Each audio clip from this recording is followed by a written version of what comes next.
I need to know if it was a korma or if it was something quite spicy. Hello and welcome to Some Other Heroes. Welcome to Some Other Curries. Yeah. So Charlie is determined to reclaim that hour any way possible. I regret nothing. I know, that is fine. Hi, it is Sunday. It's Some Other Heroes Day. This chaotic crew of queer dungeoneers, gay geeks, and wonderful, spicy players for your entertainment this afternoon, playing a game of Dungeons and Dragons set in a world of skyships, floating islands, deep magic, and ancient mysteries. Hi, I hope everybody in the UK who has just gone through daylight savings time is doing okay. I hate it. Steal Bring my forward, time. fall back. Yeah, I But you could just as easily fall forward or spring back. It doesn't make any sense to use that rhyme. Okay. I still don't know which one is right. Anyway. Everybody else who is joining us from other time zones, thank you so much for adapting, for the weird things that our government still continues to do, despite the fact there is no scientific evidence it benefits us in any way. But that's a question for another time. Science? My name is Chris Mepham. I use he, him. I am the de facto GM and storyteller for this wonderful stream of chaotic and queer adventurers. With me are 4 amazing players, and I am going to start with Charlie. Oh. Hello, I am Charlie. I use she, her pronouns. I am an illustrator. Today I will be playing Aisling, who also uses she, her, and is my super adorable warlock / kind of a bit sorcerer, Safer. Yeah. It's sorcerer-ish. Adjacent. Seasoning, a light Okay. sprinkle. Yeah, you have a level. Sorcerer-esque. Yeah. Sorcerer adjacent. Yeah. You know. You're hatching into a sorcerer. That's what the eggs are for. Right. Next, Theo, would you like to go second, please? Hi, I'm We've been Theo, here 2 minutes. and I use they, them pronouns, and I will be playing the half-elf Eugene. He's just a wizard. Just a wizard. Aw. No sprinklings. Just a simple wizard. Just a wizard. Just an innocent wizard. It's only like All those this. fireballs at this point. Maybe not so innocent. Innocence is now burnt to a crisp with that last fireball, I suspect. But anyway. Possibly. Yeah, may have singed around the edges at a certain time. Hey, I haven't fireballed anything for ages. I It's know. true. It's about time. Toby, sorry, what am I talking about? Wayne, would you like to go? My turn. Wayne hasn't had that in a while. That old Freudian I slip. don't think Wayne's had that at all, actually. It's usually poor Have we Theo ever that goes through that. accidentally done a rock? No. You Wayne? have, yeah. Yeah, probably.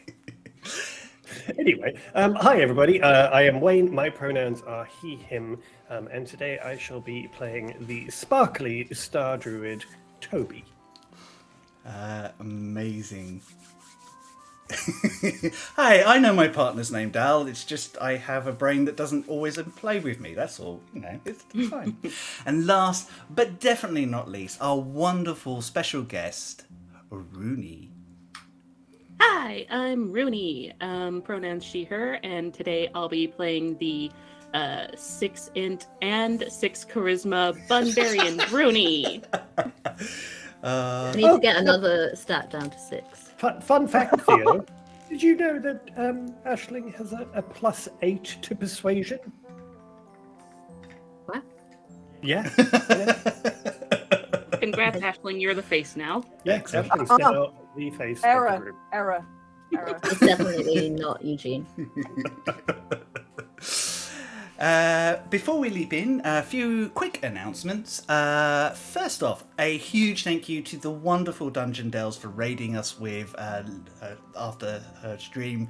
If you don't know Dungeon Dells is a wonderful digital artist and VTuber who has the most relaxed and chilled out streams and totally wonderful place to for me to hide and hang out in whilst and talk TTRPG stuff whilst I'm trying to get my head ready for this chaos, which I love doing.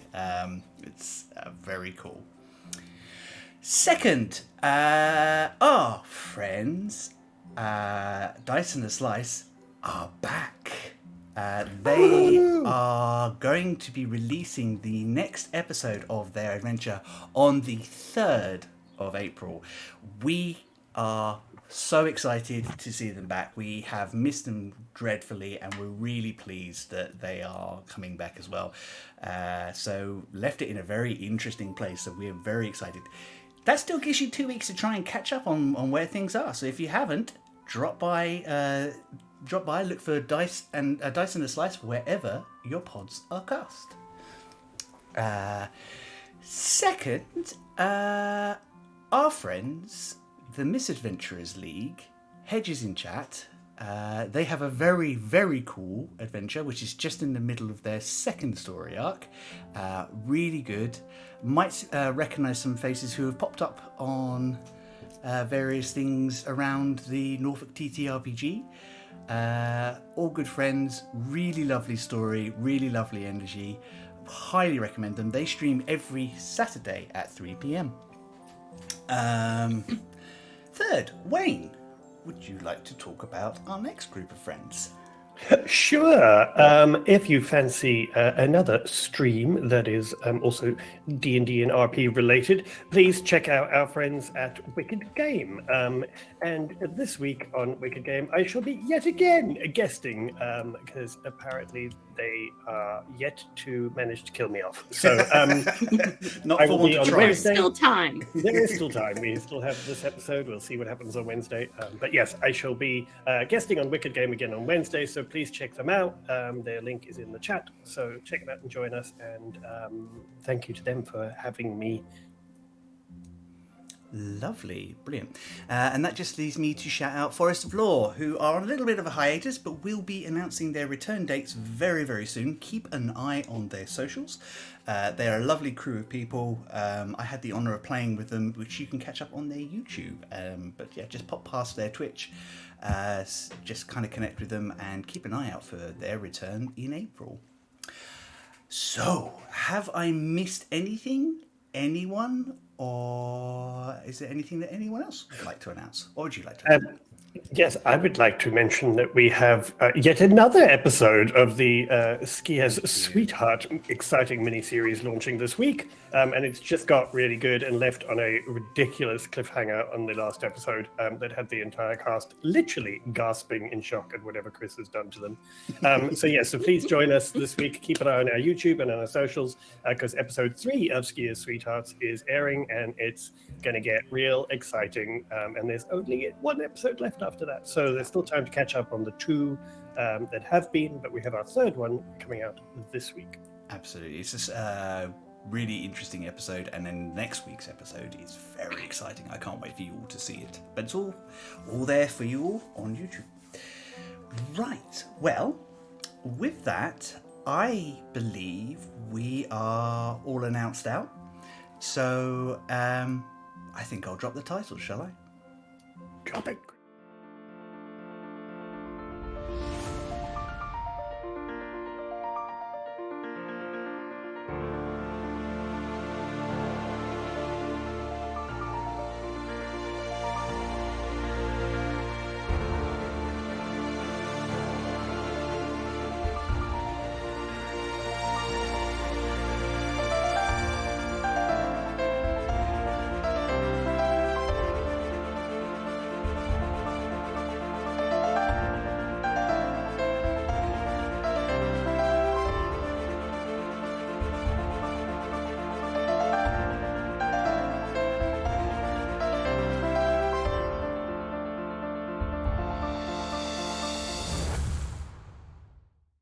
can we talk about? And we're back. But Previously on Some Other Heroes, our two friends, Eugene and Aisling, have teamed up with Star Guide Toby from the floating forest of Malwind to journey deep into Daklan and find a way to rescue their fallen friend, Iskarok of Clan Ravorkas. They have journeyed and talked to ancient dragons, and now they are in with a new ally, Rooney Runes, the Bunbarian, the scarred city. Scarred. Scarred, yeah. The scarred city, Arrowmire. A creepy, ever twilight place with strange simulacrums created by bizarre creatures known as Oblix, a sentient ooze that steals the memories of others. Convinced that this was probably the enemy, the group of four of them have been moving around quietly, trying to figure out what's going on, when they were warned by the Oblixes to get off the streets and attacked by strange, hollow-faced ghosts. One of these ghosts stole some of Bruni's memories, seeming to try and feed on the Bunbarian. After a scuffle, they ran back to the mayor's office where they had been directed previously by the Oblix, but had tried to avoid going to find that it was safe, protected by a magical barrier. And inside, they have found the mayor's office, and Aisling has led them inside and come face to face with the mayor of this city, Mulbar Witt, a still animated, mummified corpse stuck to a leather chair. He looks at you with those brilliant bright blue sparks. You'll have to forgive me if I don't get up. It's a bit difficult these days.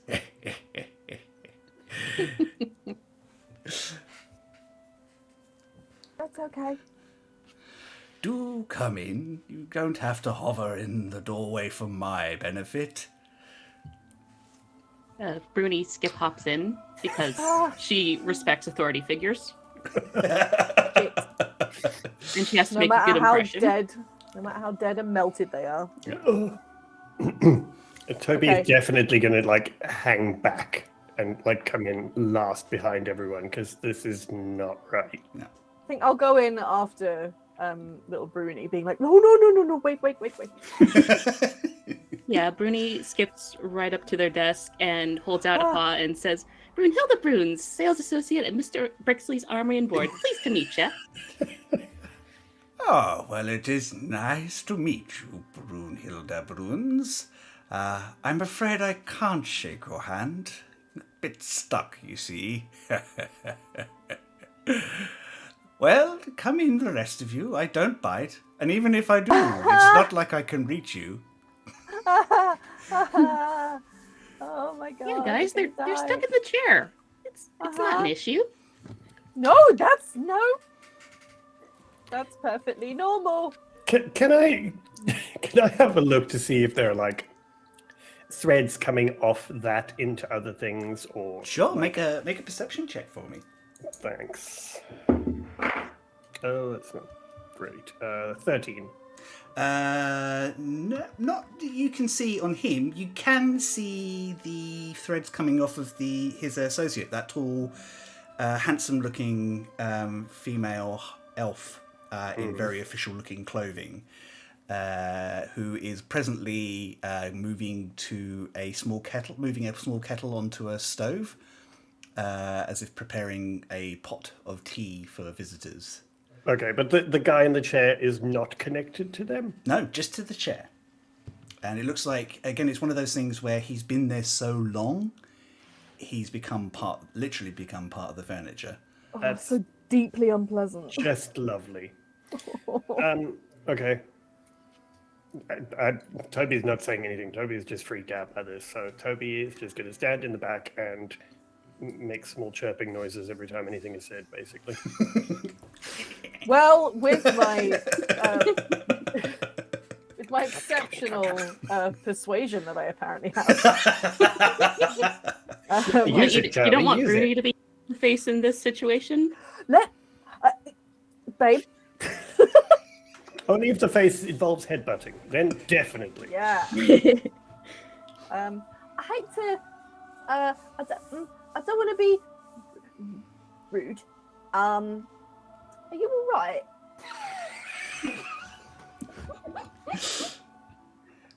Oh, I'm fine. It's Are you all right? I mean, you're a bit. undead.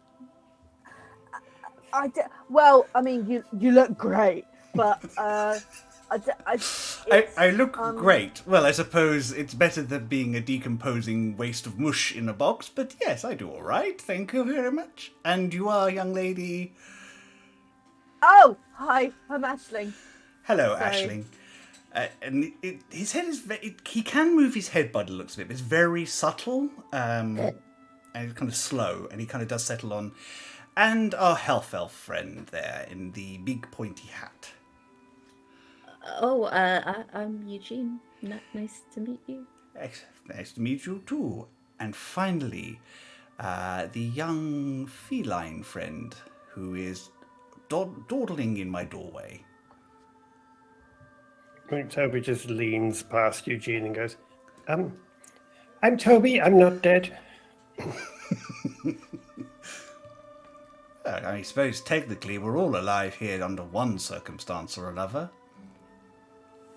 Yeah, Actually, would your you mind friend here. clarifying what that circumstance is? Certainly. Well, all in good time. Please come in and take a seat. Oh, it's been so long since I've had company. Ashling's gonna insight check that chuckle, please. Go for it. I didn't like that one bit. Well, Aisling apparently passes out because of one. He's very hard to read because there's literally very little face to read. No facial tics or slight movements to kind of really get your kind of an impression of what it's not like looking at one of your friends. Even like under Toby's fur and Bruni, they still have like emotive responses, like eye twitches and things like that. It's difficult to gauge the emotion of a chair. Ah! Yeah, Bruni says, "Oh, it's a shame that you haven't had much company lately. We've got some pie we can share with you." And she takes out the, at this point, very, very squashed pie she's been carrying around in her bag and puts it on his desk. Thank you. You want some? We could leave it there. He needs to eat pie. Do you? Well, sorry, nobody so- needs to eat pie, but maybe he wants to. I'd love to eat pie. It's not really a requirement, unfortunately, anymore. I think I'll sort of lean over to Eugene and just be like, "Does it like go in the chair? Do you eat it?" I'd rather not find out. But like, if he's but oh, okay, Yeah, let's not go there. I'll do some diagrams later. You really don't have to. Amazing. I mean, Theo, Eugene can make an Arcana check if you want to. Sure. Fucking I'm medicine certain, check. I'm certain Theo's going, I know what this is. Arcana check. 21. 21. Nice. Yeah, he's what you're pretty certain. You're not entirely convinced. You'd need to kind of get more confirmation. This is a demi-lich. There are individuals who, through magical means or by accident, get turned into ever-living creatures. But unlike... I also like that it sounds like new sexuality just dropped. Oh, I don't want to see his Tinder profile. He also wouldn't have the full access to the full range of powers that a full lich would have. And it's likely that he doesn't have objects of power that maintain his position, his undeath.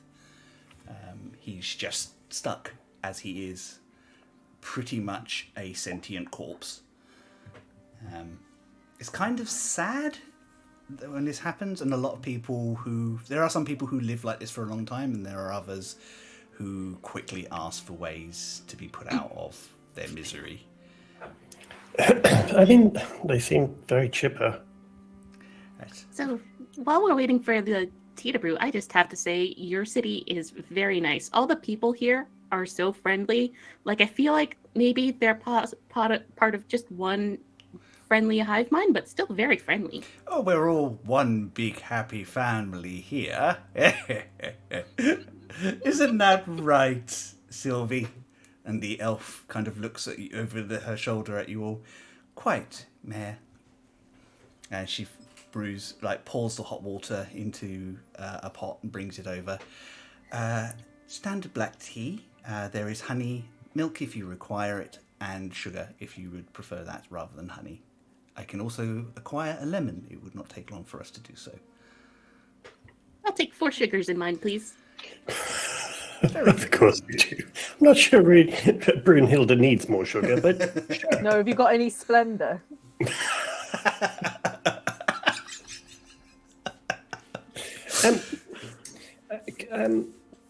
Could I just ask? Would you mind? What's the things that are chasing us, and apparently you as well, or some of you, or? Sorry, I'm not sure how it all works here. Well, take a seat, young friend. No, I'm good. I've been sitting all day. I'm fine. Ashley's going to check to see if there's people also in these chairs. No, normal chairs, just normal Just chairs, like- just him. Poke them a little bit. Yeah. Okay. Tea? Sylvie kind of looks at you all. Yes, please. She pours And it. hops into her chair. I'm good. Allergic. Thanks. You're allergic to Sure. tea? That's weird. Uh-huh. You can insight check that if you wish, Bruni. Oh, No, sure. For I'm- funsies. I'm fine. I'm fine. Thank you. That's very nice. No, I'm fine. I'll have some tea. Thank you. That's a 6 on insight. No idea. She's probably allergic to tea. Seems weird, though. Yep, Okay. I did roll a 23 on deception anyway, so. Bruni believes everything you say, Aisling. Yeah. So, I am to understand you have made yourself a good little tour of our city.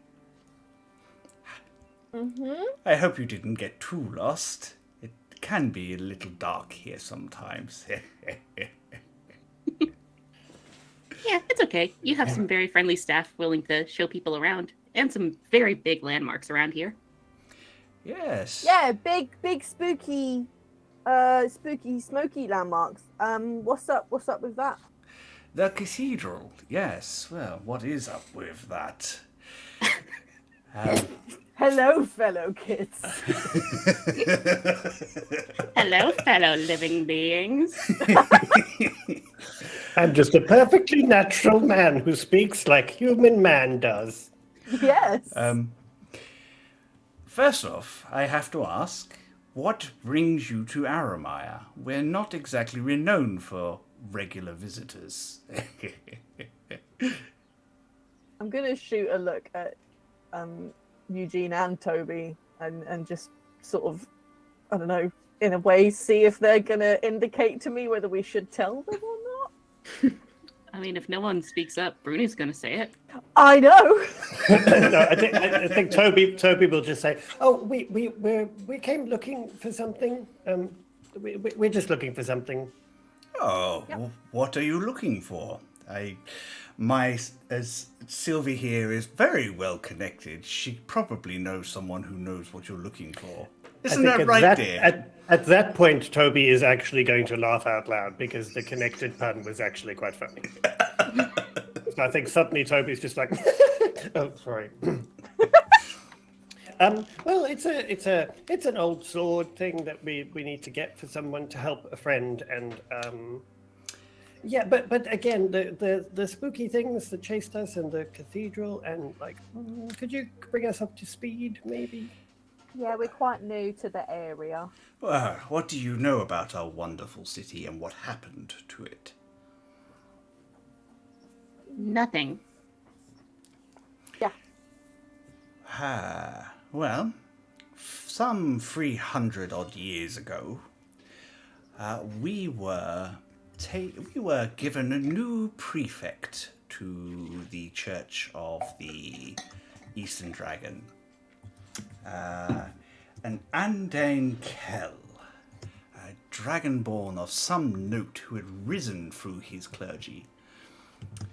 He was passionate, charismatic, and utterly, it turns out, devoid of any interest other than his own. Ah. When the war in the north started, we found out,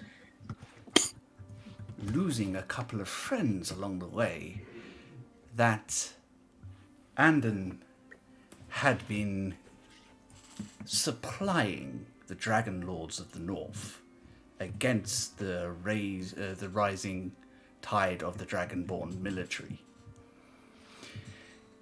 He wished to annex this island from Daklan as an independent state and set himself up as a Dragon Lord.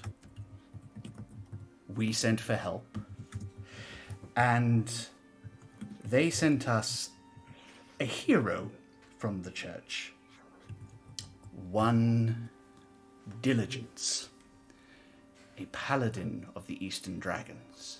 That's the flame thing they mentioned. Who? Hey. The one who had the sword before. Oh, yeah. Diligence came, investigated, and found the corruption had spread through most of the city. Several of our citizens believed in this false prefect, believed in his lies. Some of them had even gone so far as to hire assassins to try and kill the queen. Needless to say, things escalated quickly. Diligence and I did everything we could, but it had already got to the ears of the dragons. One of them came through, destroying the back of the cathedral, but not before a ritual the Kell had been preparing was finished, summoning forth an aspect of the worm that devours. Oh. Ah. Oh, they mentioned that. From there, Diligence left us here under a barrier that of his creation and went to slay Kell in person. Before that happened, this kind of motions his head up slightly. Dusk fell on our city. And we have been stuck here ever since. So did he make the barrier, the whole thing? Like, so, wait, did you say he left before he made that? He left to go to the cathedral to fight Kell. So where is he? Last we saw of him was heading towards the cathedral. Oh. Right. And so none he's- of your, like, hive minds know where Well, no. he is? You see, their story is their own. And I think you've worked out, based on what you keep saying, who my friend is. And that's okay. Mm-hmm. Is it though? Sylvie, will you please tell these wonderful folks where you came from and how you came to be everywhere? Sylvie kind of glances at you slightly suspiciously for a second, and it almost seems... It makes you make an insight check if you want anyone. Oh, yeah, definitely. For fuck's sake, another one! Crap, so did I. Oh! I mean, that still gives me a 13. But I won. Whoa. Sylvie's just too hot. We're too distracted. Eugene and Bruno? No, do not say polite, pretty things about the Oblex. I also got a 1. A 1? Nice. Holy crap. I got an unnatural 20, so... Nice. Well, Bruni, and I think Toby, you both notice it's almost like she's having an internal conversation for a second. There's very little outward motion. Let's pause for a second. To everyone else, it just feels like she's composing herself. Oh, I know this feeling. It's like watching Aisling.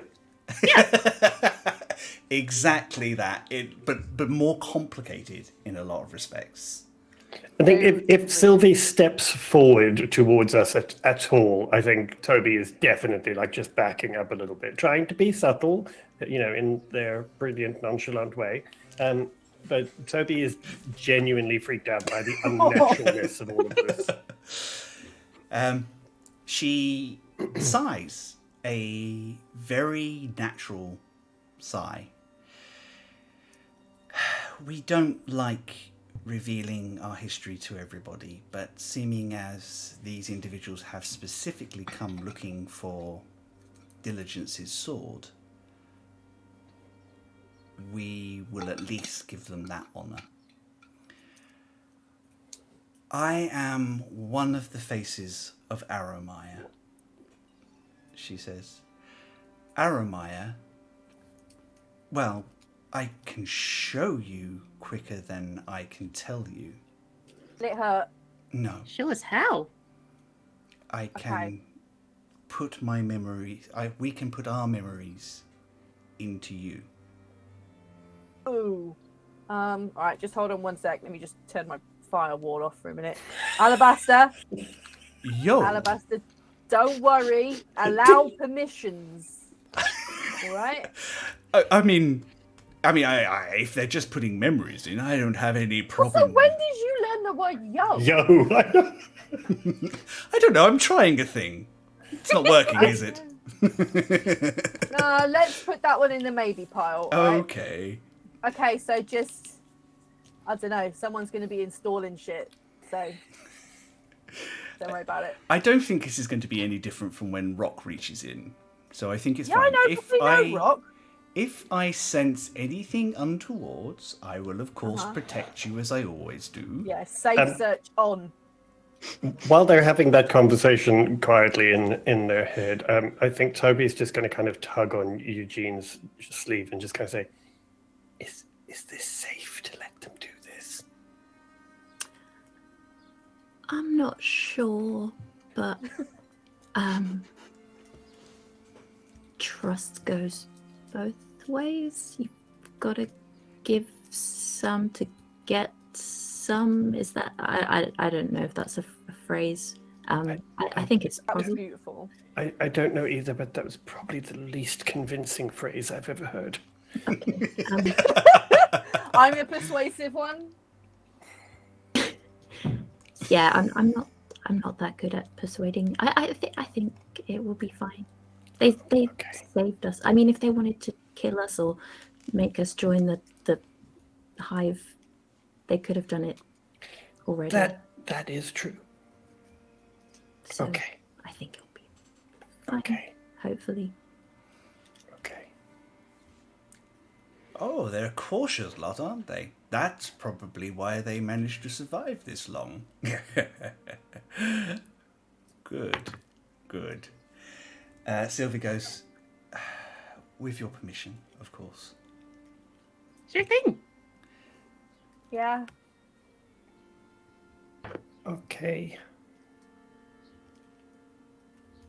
Yeah. You almost feel instantaneously this kind of polite mental knock. Aww.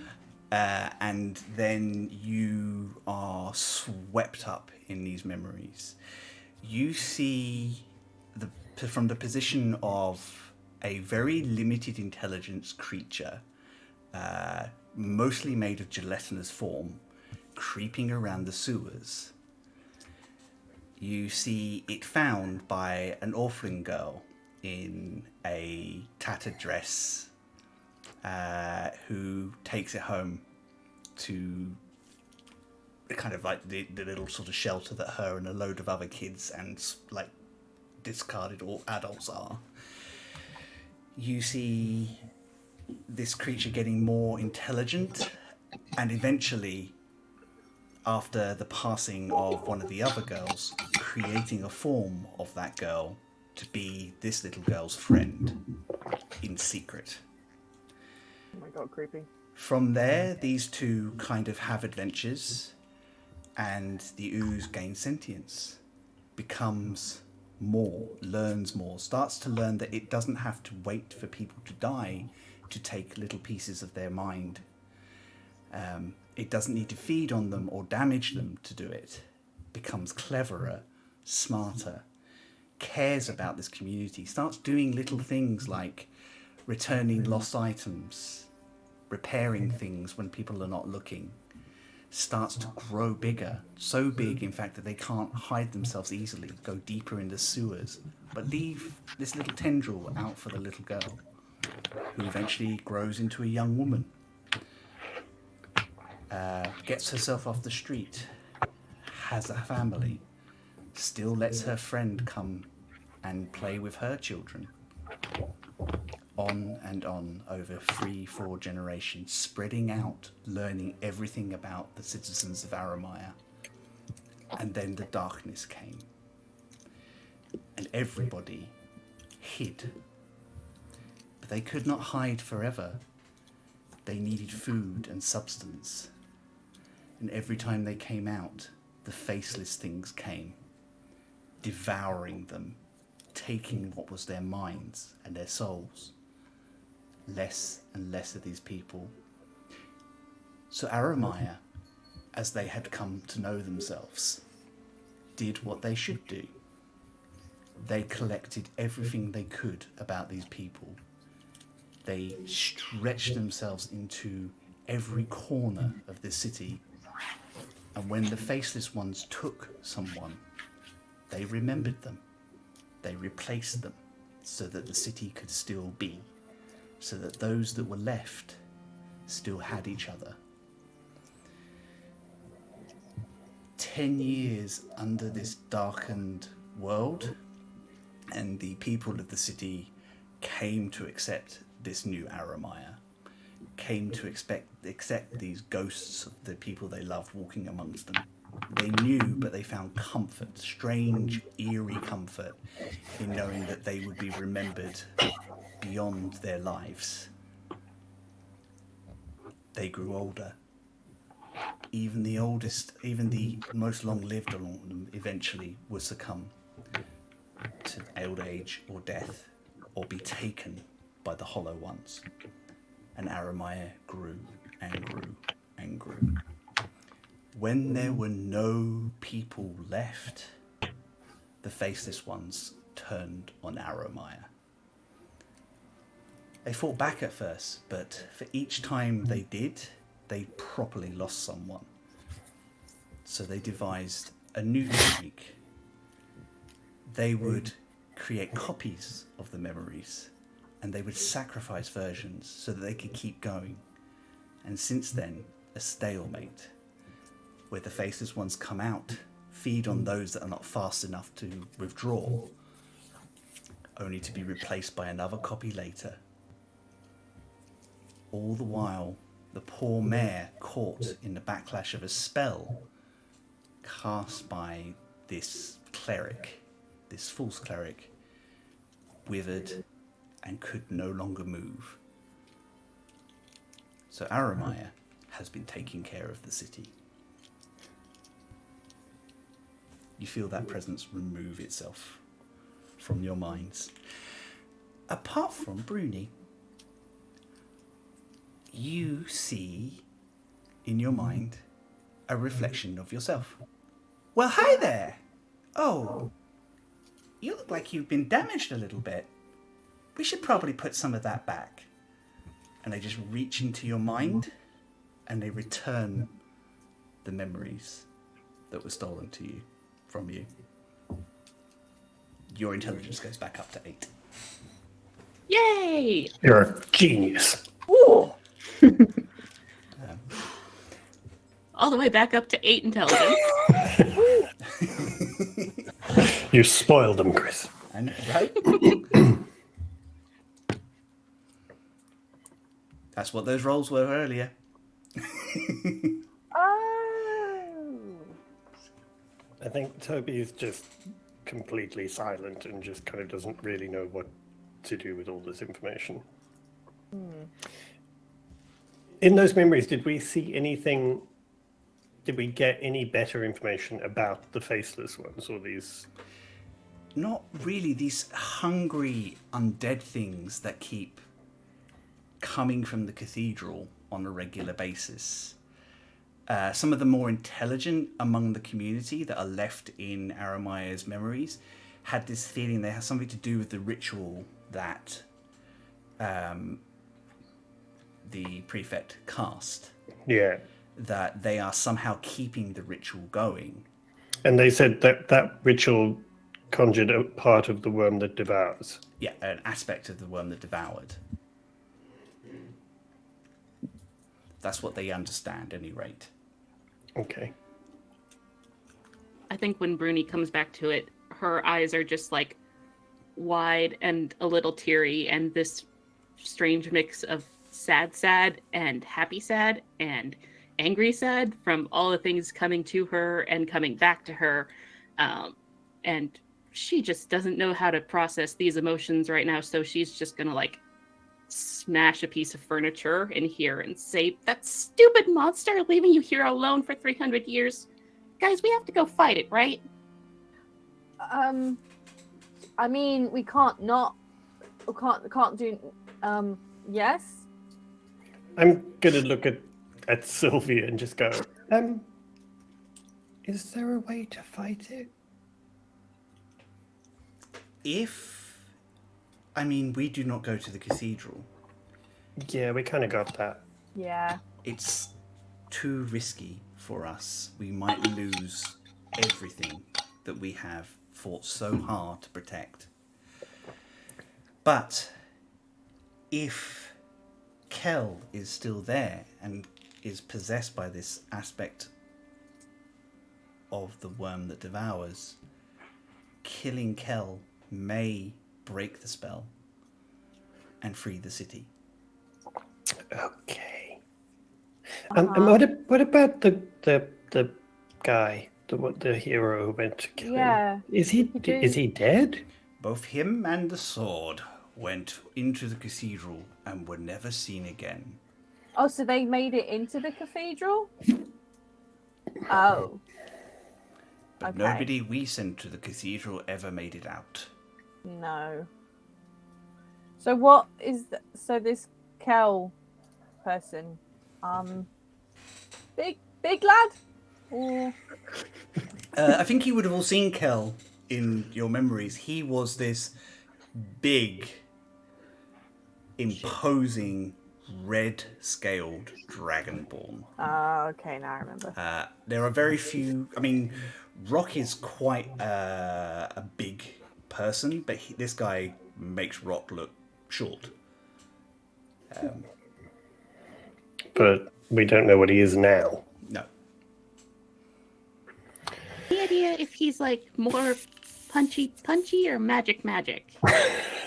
Probably magic.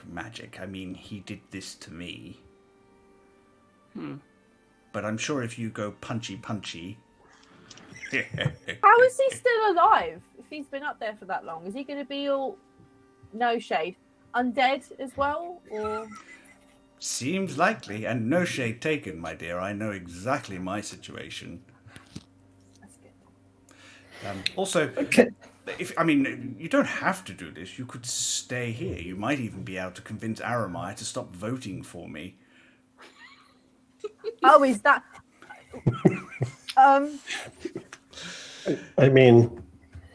Yeah, no, I think we've got places to be. Sylvie kind of goes, we're not good with change. I mean, you're kind of in a unique situation here. You don't really have much. Yeah. Well, So, I think there's going to be some change coming. Like, we're definitely going to go beat that cow guy and get the city fixed and everything. But, afterwards, I can still come back and make sure it's good change, not bad change.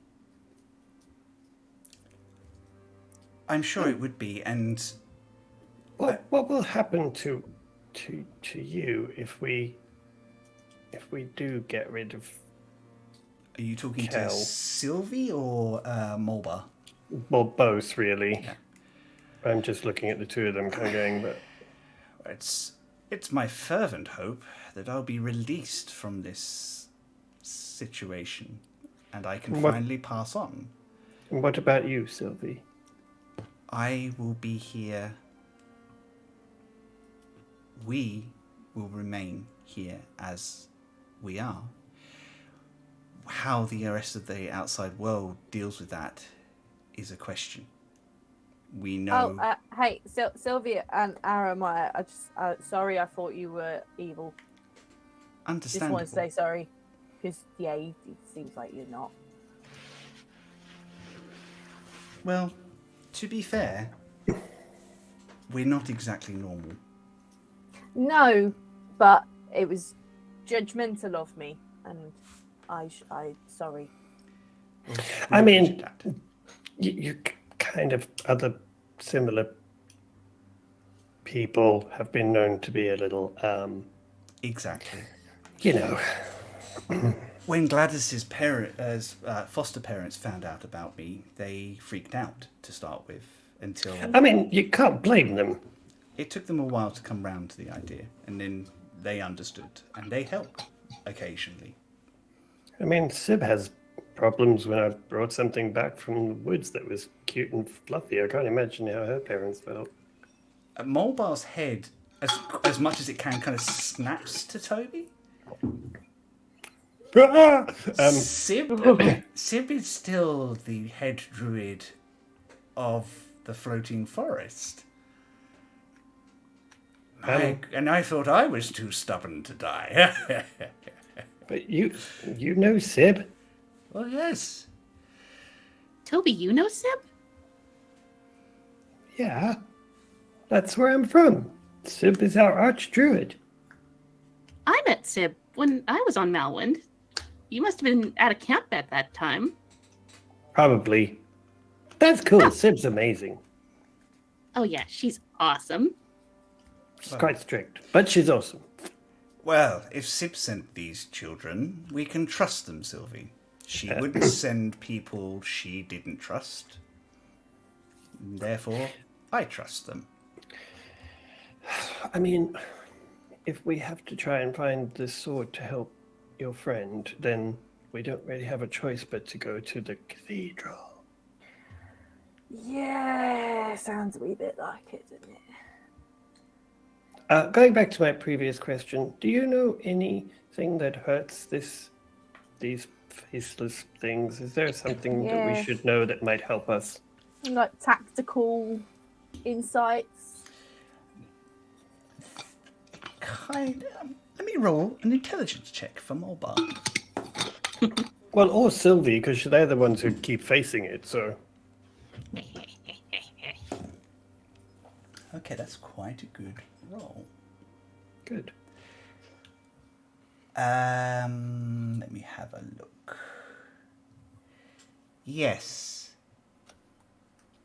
Avoid any mental damage or any poison. It doesn't work on them at all. They don't see the way you do, so do not expect them to be distracted by flashy lights. And their natural form is very cold. So I think you could probably damage them with it, but it wouldn't do as much. Okay. That's very helpful. Yeah, thank you. Also, young Eugene, I was a little bit of a mage in my time, although I can't seem to use the spells in this current form. Kind of something to do with not being able to wave your hands. But I think I have something that might be of use to you. You look like you're a wizard of some kind. Yeah, I am. It's very powerful, is it? Well, Good. I wouldn't go that far. Oh, We would. you do stuff. On Yeah, that, you can blink. on the shelf, just over to the wall there's a green lockbox. Please go and unlock it and take out what is inside. It may be useful to your party, and particularly possibly you or any other spellcaster, any arcane caster in your group. Oh, thank you. Yeah, he will do as instructed. In there, you open the green case, and inside is a sword that looks like it is made from stained glass. Oh my god, so pretty. The stained glass depicts vines wrapping around it and is made of roses and coloured elements. Medicine check the sword, quick. Medicine check the sword. Got Flashback vines to on it. vines. Ashling is severely suspicious of vines. I think I broke Charlie. Yep. Would you like to identify it or anything like that? Yeah. I was going to say, can I cast Identify? Excellent. You can either cast it, or I think everyone will be politely allow you to sort of do it whilst they small talk around you. Just take your time. Yeah, we could do with a short rest. I mean, you guys Take 10 can minutes. all take a short rest. Tail safe. Yay! Cool. Everyone can eat their buns and get back 1d8. Yay! We can have a bun Thank you, Bruce. from the bun. So I'm going to Enjoy put your buns, hun. in the roll. Are you in roll 20 at the minute, Eugene? Yes. The Theo.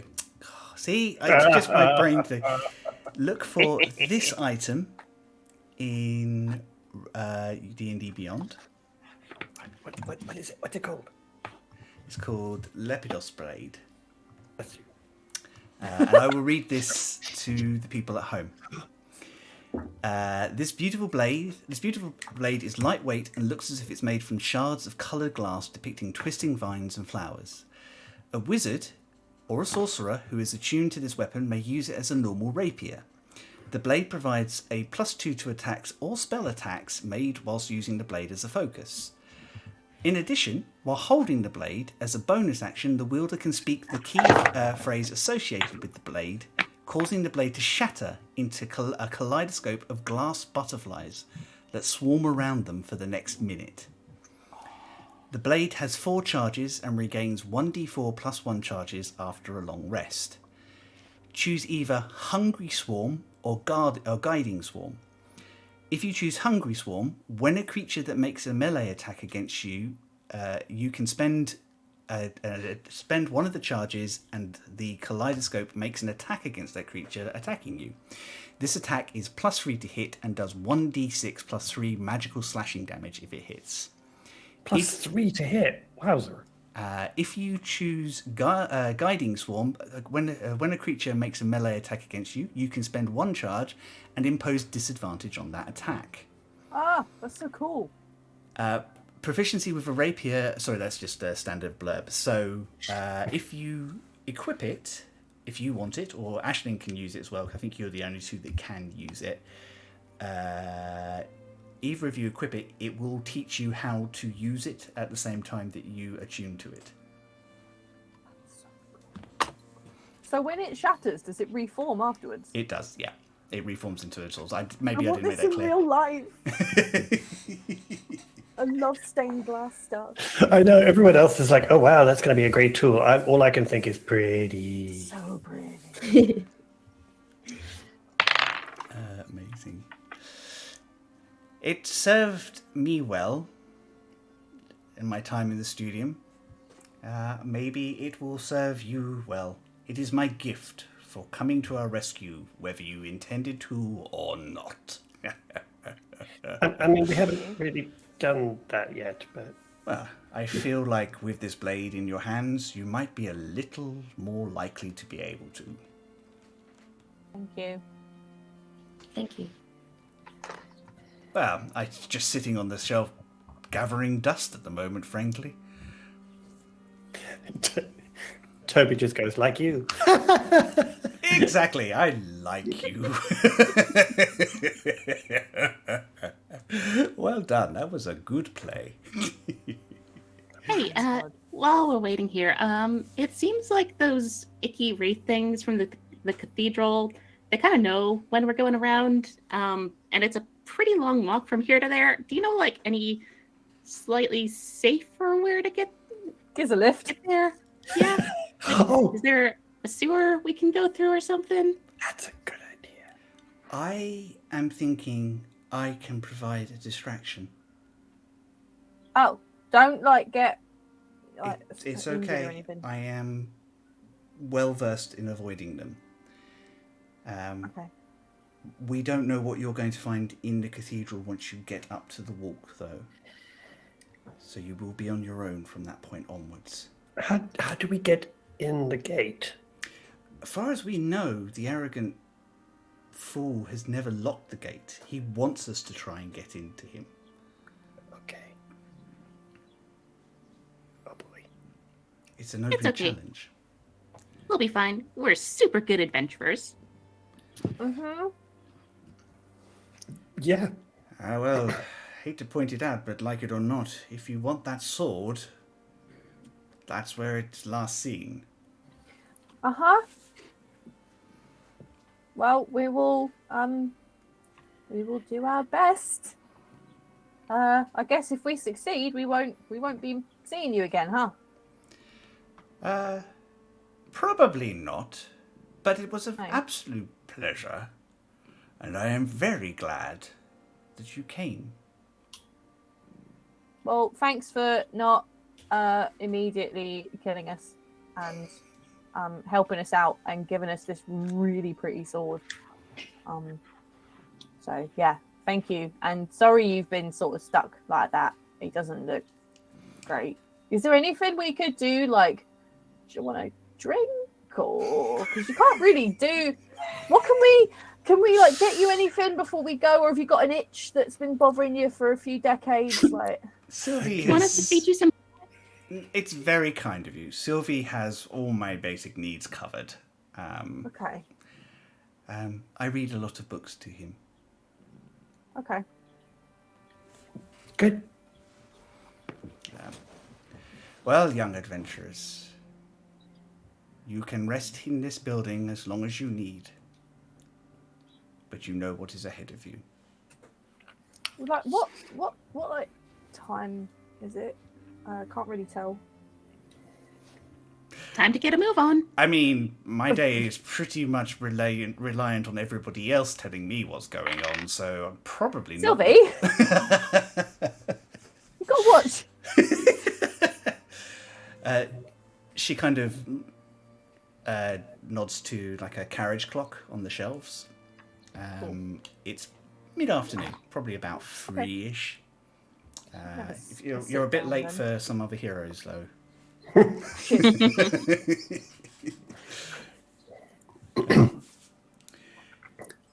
mean, does it make any difference if we go during the day or night in this place? Nah, it's all pretty dark, isn't it? I don't think so. Especially not to the cathedral. There truly is no real rhythm to when they come out either. Okay, so you're going to distract them somewhere else so that we can get to the gate. Is that the plan? That is the plan. Okay. All right. Well, Might I suggest we rest before we go? That's a good idea. Oh, so maybe we can go tomorrow morning time-ish. I don't know. Does that make sense? yeah. Probably Cool. about, I mean, you could just go once you finished a long rest, so if you want to rest now, Like, By the way, Yeah, that- I think we By could the all way, do that's with totally Toby who's purring. It's definitely Toby.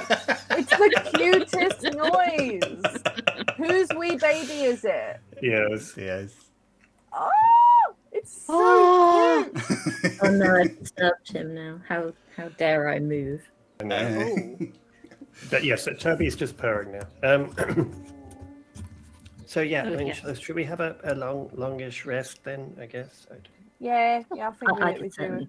But yeah, you do like you. It helps you, doesn't it, Eugene? Mr. Mayor, do you have a kitchen in here somewhere? If you need to create food or anything like that, there is some kitchen areas downstairs for food preparation and the like. Also, apparently, there's a lot of potatoes in this place. That might be our bad, but Oh, that was you. Okay, that makes more sense. you never have enough. Right. You think they've just been teleporting potatoes in here for fun since we left? Because they're probably just bored sitting out there on the ship and everything. Yeah, I reckon so.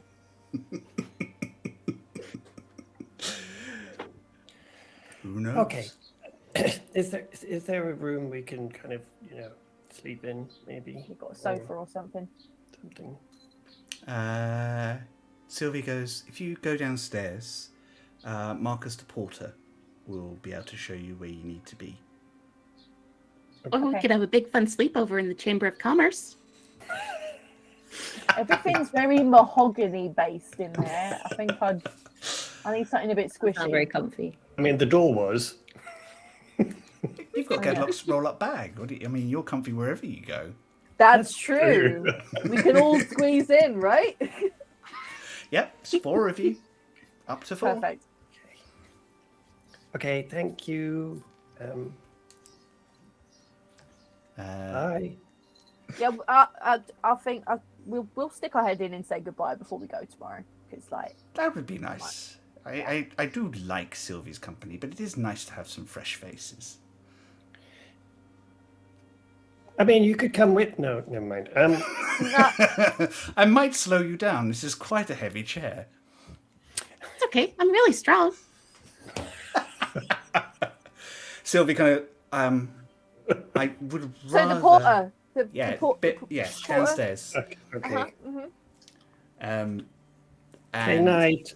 you, Good day. you make... Ashling's very confused being the voice of reason right now, by the way. This ain't right. Eugene's just still sipping from a hip flask. Yeah. Is it Rock's hip flask? Oh my god, it's off my still No, I warm do. corpse. No. No. You make your way downstairs, and there's a human, an average-looking human man who's slightly balding, and yes, there is a string coming out of one of his feet. Yeah, Toby's not even Love a subtle human anymore. man. Toby's just like that, looking at. Wow. Yeah. Hi. I'm to understand that you need somewhere to stay this evening. Yes, please. And somewhere to cook. Yeah, well- Bree wants to do some cooking. And he takes you down. It shows you that there is a galley kitchen for food preparation for banquets and like hosting, which it's been kept very clean, but it has clearly Not not for been long. used for a long time.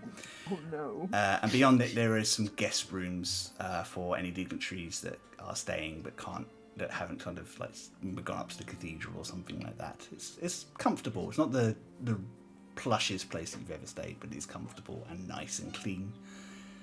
Cool. And you're not going to use the beds anyway, so. Nope. I'll I get mean, our you could big put sleeping the- bag out. You could put the sleeping bag on the bed. We have done that before. Yeah, we have. Yeah. Double comfort. Alright. Cool. Aisling will just sort of stay sitting up, like reading or something, because she's not going to sleep. Obs. Toby's going to try and find anything living, like a plant or whatever, that is kind of nearby or that they can find in one of the rooms. Yeah, all the way through there's like small pot plants and things like that. They are Yeah. all well tended, well taken care And of. just starts nibbling on it. And That's poisonous. Stop it. No. I'm going to give Brunhilde something to nibble on and then find another one. And I think Toby is just going to literally just tend this thing for a couple hours before they go to sleep and try and make it grow and literally just playing with it to basically to counter how unnatural everything feels here. Aww. Because things just are not natural and they're not growing naturally and it all feels very weird to them. So they are just going to tend the plant quietly and just do it in their own little world for a bit. Yeah, and as well, I think for Toby particularly, as well-meaning as Arrowmire is, all they've done is held stasis, and stasis is not a natural state for nature. It's not what nature wants. And Toby can't see the stars, so they are grabbing at anything that is natural right now to make them feel a little more secure. Because I'm sure Ashling's watching this. Can Ashling do a little like prestidigitation or something and just make some sparklies? Just to make Toby feel more comfortable. Just some little sparklies. I think Toby's just gonna just smiles at you when you do it and just kind of goes back to looking at the plant with a smile on their face. Oh, that's very cute. I think Bruni spends a couple hours just rummaging through the kitchen, trying not to make a huge mess, but inevitably leaving something behind. And she makes a new batch of the little bonbons to hand out to everyone, depending on what kind of fillings they have available here. Is she all covered in flour and adorable? Oh, definitely. Definitely. Oh! I love the fact that you walk in and there'd be this big fuck off axe and then Brunhilde and her little frilly sort of apron over her outfit. Mm-hmm. Is this one of those things where you shall use every single pot and pan and only made 4 little buns? Yes. Amazing.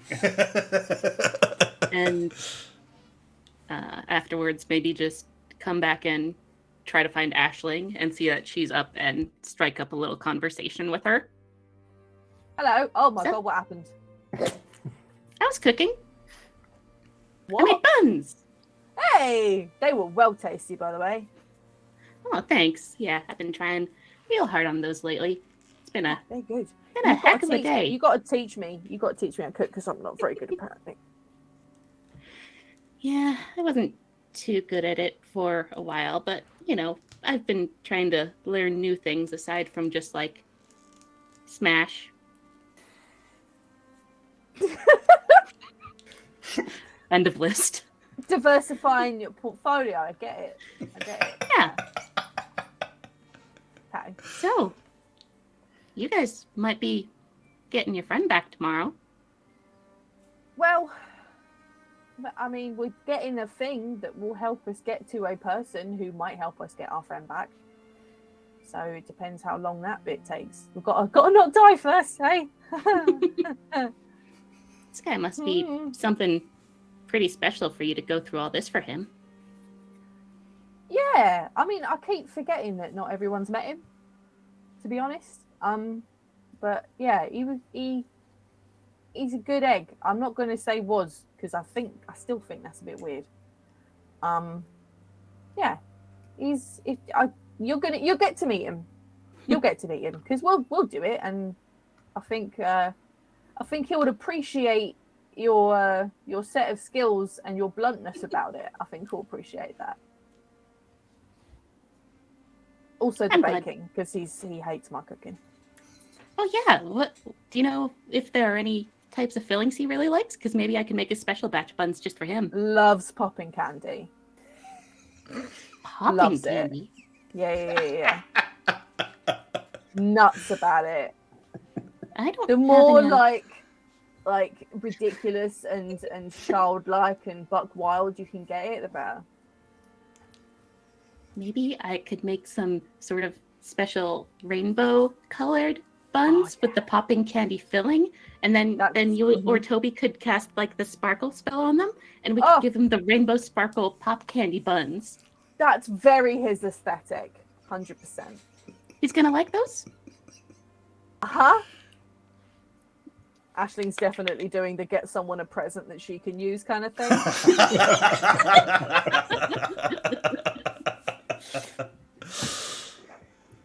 Now you'll get to meet him. I think you'll like him. He's cool. And I'm amazed we've got this far without him, to be completely fucking honest. You guys seem really responsible and on top of things. Feel like I'm offended. It's fine. I mean, it's a cunning facade. We've managed to survive, and I mean, Eugene's like the smartest person I've ever met, ever. So we can get by on that, and I've got a demon in my brain, and with our powers combined,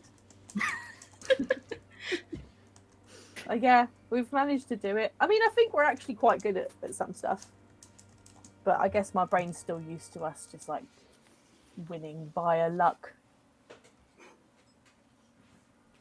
And fireball. And fireball. Luck and fireball. Yeah. Mm-hmm. Have you? How have you found hanging out with us? Has it been all right, or do you still want to punch us? I mean, I feel like I should clarify. I didn't want to like punch you until you're like bleeding out and dying, like that sort of thing. Like that's just kind of a heron gun way of doing things. Like we throw a few punches, maybe scratch someone else, and we work out our differences like that. Okay. I'm glad you didn't do that, because I don't know. It's clearly a cultural divide, but generally, if someone like punches and scratches you with us, it's a bit of an assault. And it's not like, something that gonna do it out of the blue. I was gonna like ask if you wanted to. Oh, but we could say no. I mean, yeah. Oh, what did you say? Well, I assumed you knew you could say no to fighting someone. Nah. Oh my god, we can say no. Wait, that's an option? We could have saved so much time. I could have like 50 health potions right now.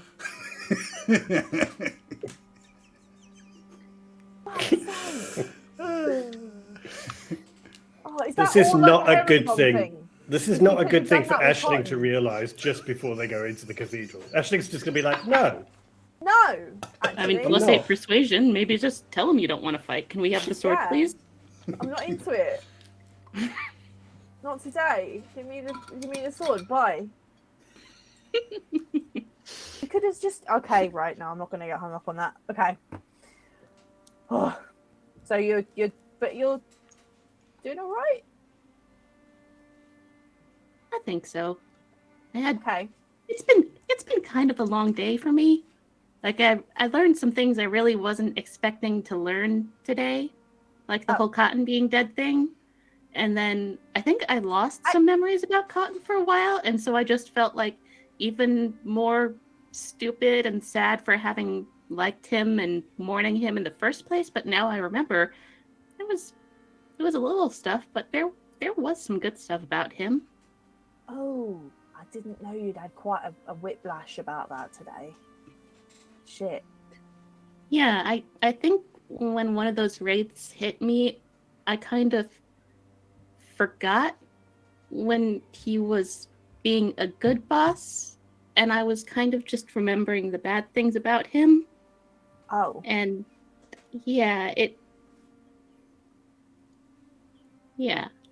I didn't want to forget that. No, I didn't.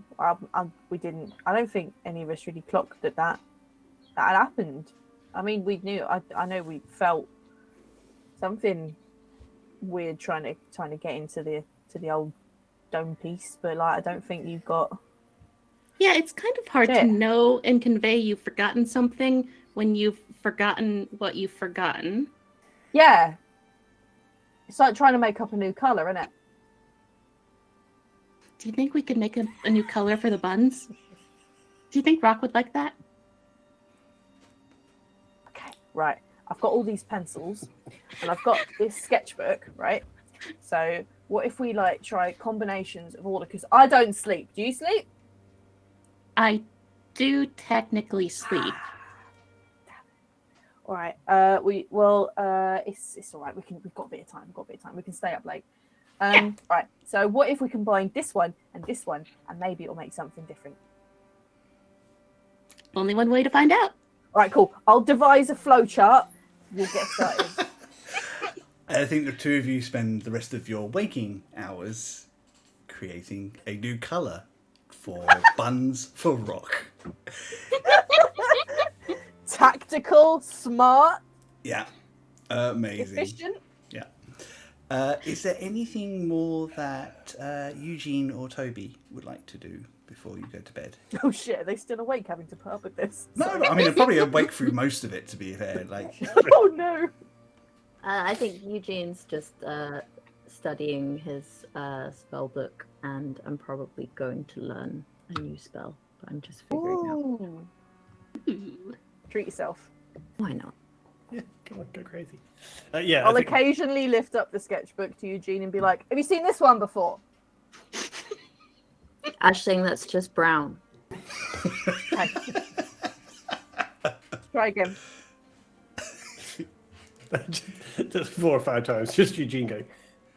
No, that's just a different shade of brown, Aisling. Yeah, I don't know how many times I have to explain to you that if you mix all the colors, you get brown. But what if like It doesn't matter how much of each color. maybe it's the lighting, all right? It's Maybe going it's to the go lighting. brown. What if it's not like what if it's blurple? Like the lighting might be wrong. Yeah, what if it's blurple? Yeah, Yeah, thought about that, have you? maybe. Right, okay. We're on to something here, mate. Let's keep going. We're gonna make Rock some blurple bunny bonbons. Yes! God. Yeah, Toby's definitely going to just play with their plant.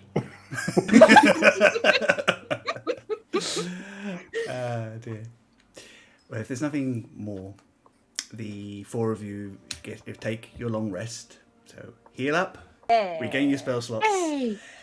I think Aisling kind of wakes you up when you finished. It's probably, you guess, probably middle of the night at this point, but you are all rested and ready, prepared. Eugene, did you take the blade? I think actually at some point when they get up, he's going to approach Aisling. Hey, I think you should have this. And Really? like, hand her the blade. Yeah. I mean, it just seems like it would be more useful for you. Oh, wow. Are you sure? Yeah, I You're- mean, you're the smart one. well, you're smart too. Just in a different way.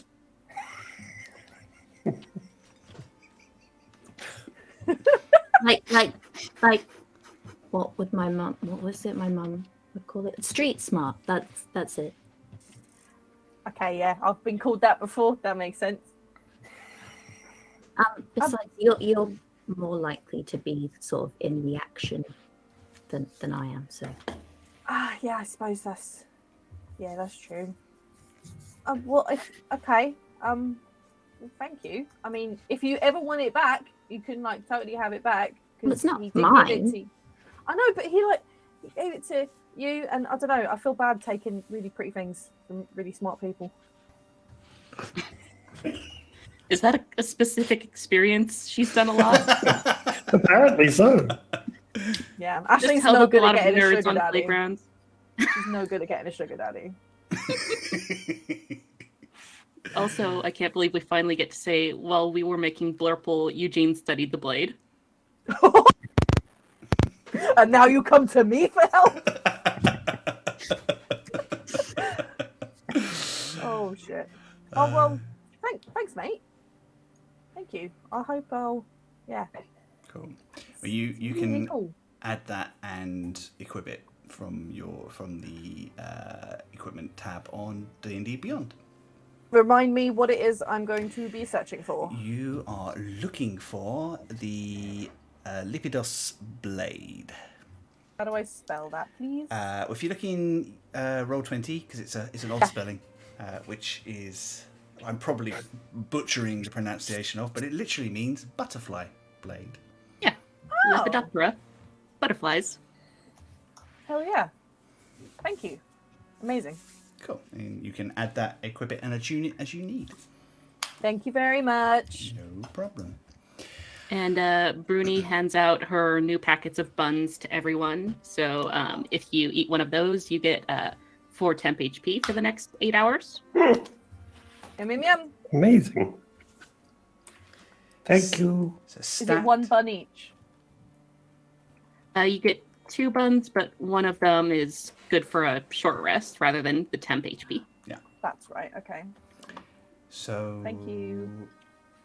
Bunned up, bladed out, and ready to go. Moisturized in my lane.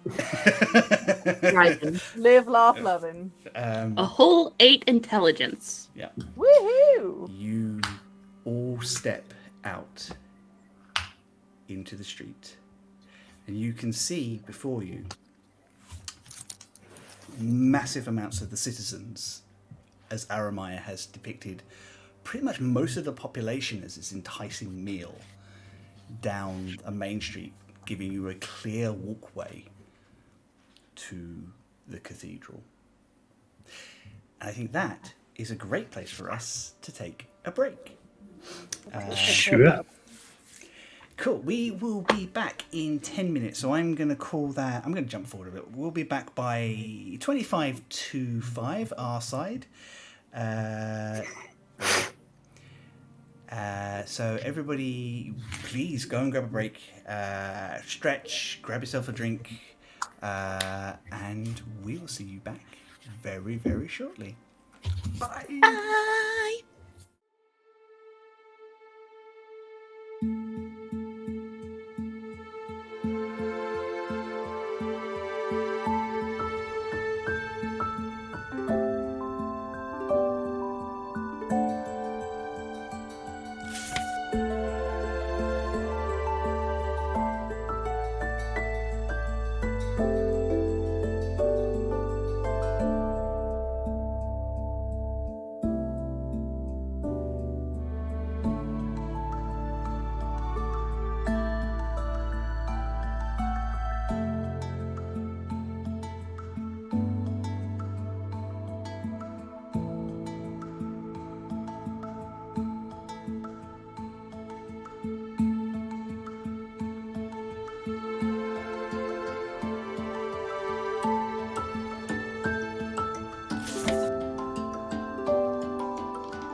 And they said if you do keep scratching, it will eventually fall off.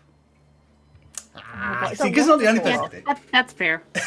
What if I want it? What if I want it to stay? Don't scratch. Hi, Pumpkin said. hello. We are back. Sorry for a slight delay. We're just checking some stuff over and making sure everyone was happy. Before our break, our 4 friends found out the truth about Arrowmire. What happened to this strange city and why it is now overrun by a single obelisk. Probably the largest of its kind at this point. They have taken on the next part of their quest, and they have just long rested in the only real safe space in this city, the mayor's office, preparing now to make the run up to the cathedral. You can see the citizens as they are of Arrowmire lining the streets. There is a collective nod, which yesterday you may have found creepy. But now... But today we find creepy. But today, that's our friend, the Oblex. Yeah. But still fucking creepy. They space themselves out, and you immediately, upon stepping across the barrier, can hear that coming out from the cathedral. 5, 10, 15, 50 of those creatures kind of leap down and start rushing towards, and you hear that similar voice that you heard before. Run. Okay, I'd definitely run this time. Yep. You sprint. I think if you guys are going full pelt, I think that Aisling and Eugene, you see Bruni and Toby quickly start to outpace you, just because the two of them are a little bit faster.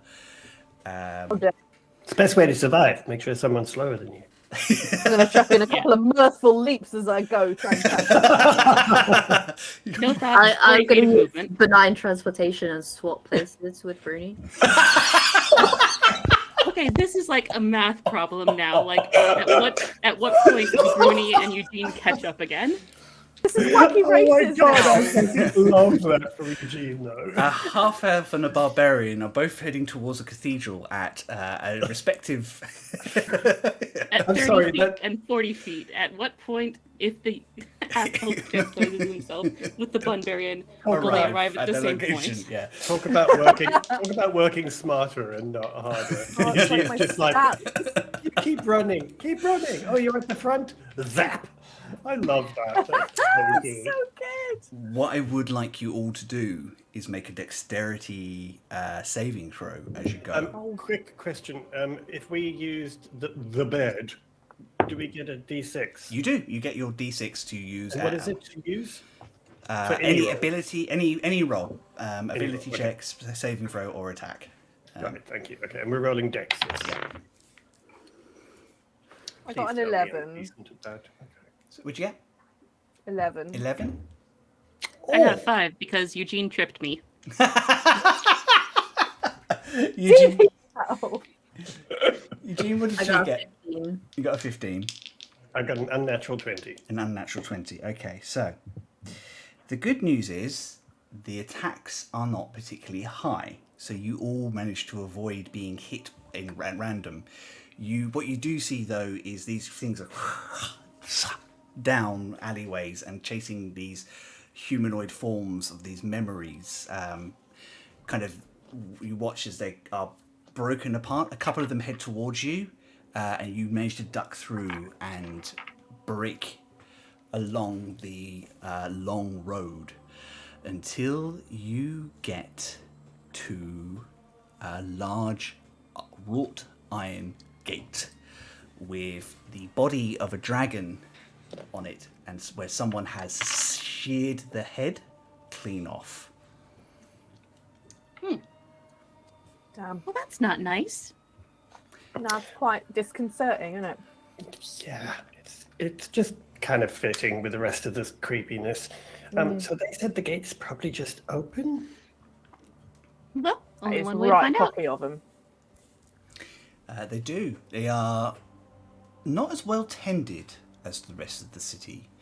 You can feel them kind of creak and moan as you kind of move them forward. Do I see any guards, either this side or that side of them? No. Okay. What you do... Actually, well, make me perception checks as you go up, all of you. Yeah. Okay. You start clambering this large kind of footpath heading towards the main cathedral itself. Like, Lovely dice. Natural 22. one. 22, natural 1, okay. I think, Bruni, you're more on edge just trying to watch for those creatures coming back. Eugene? 7. 7. I think you're just generally on edge. And Aisling? 17. 17. Toby and Aisling, you both notice that the earth is scorched and blighted in several places by what you immediately recognize as a large fiery explosion or by permanent frost damage of something. This is clearly where the dragon struck. I was going to ask whether Eugene's been here before.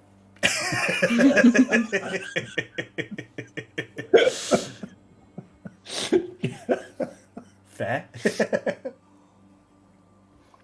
Okay. Is there...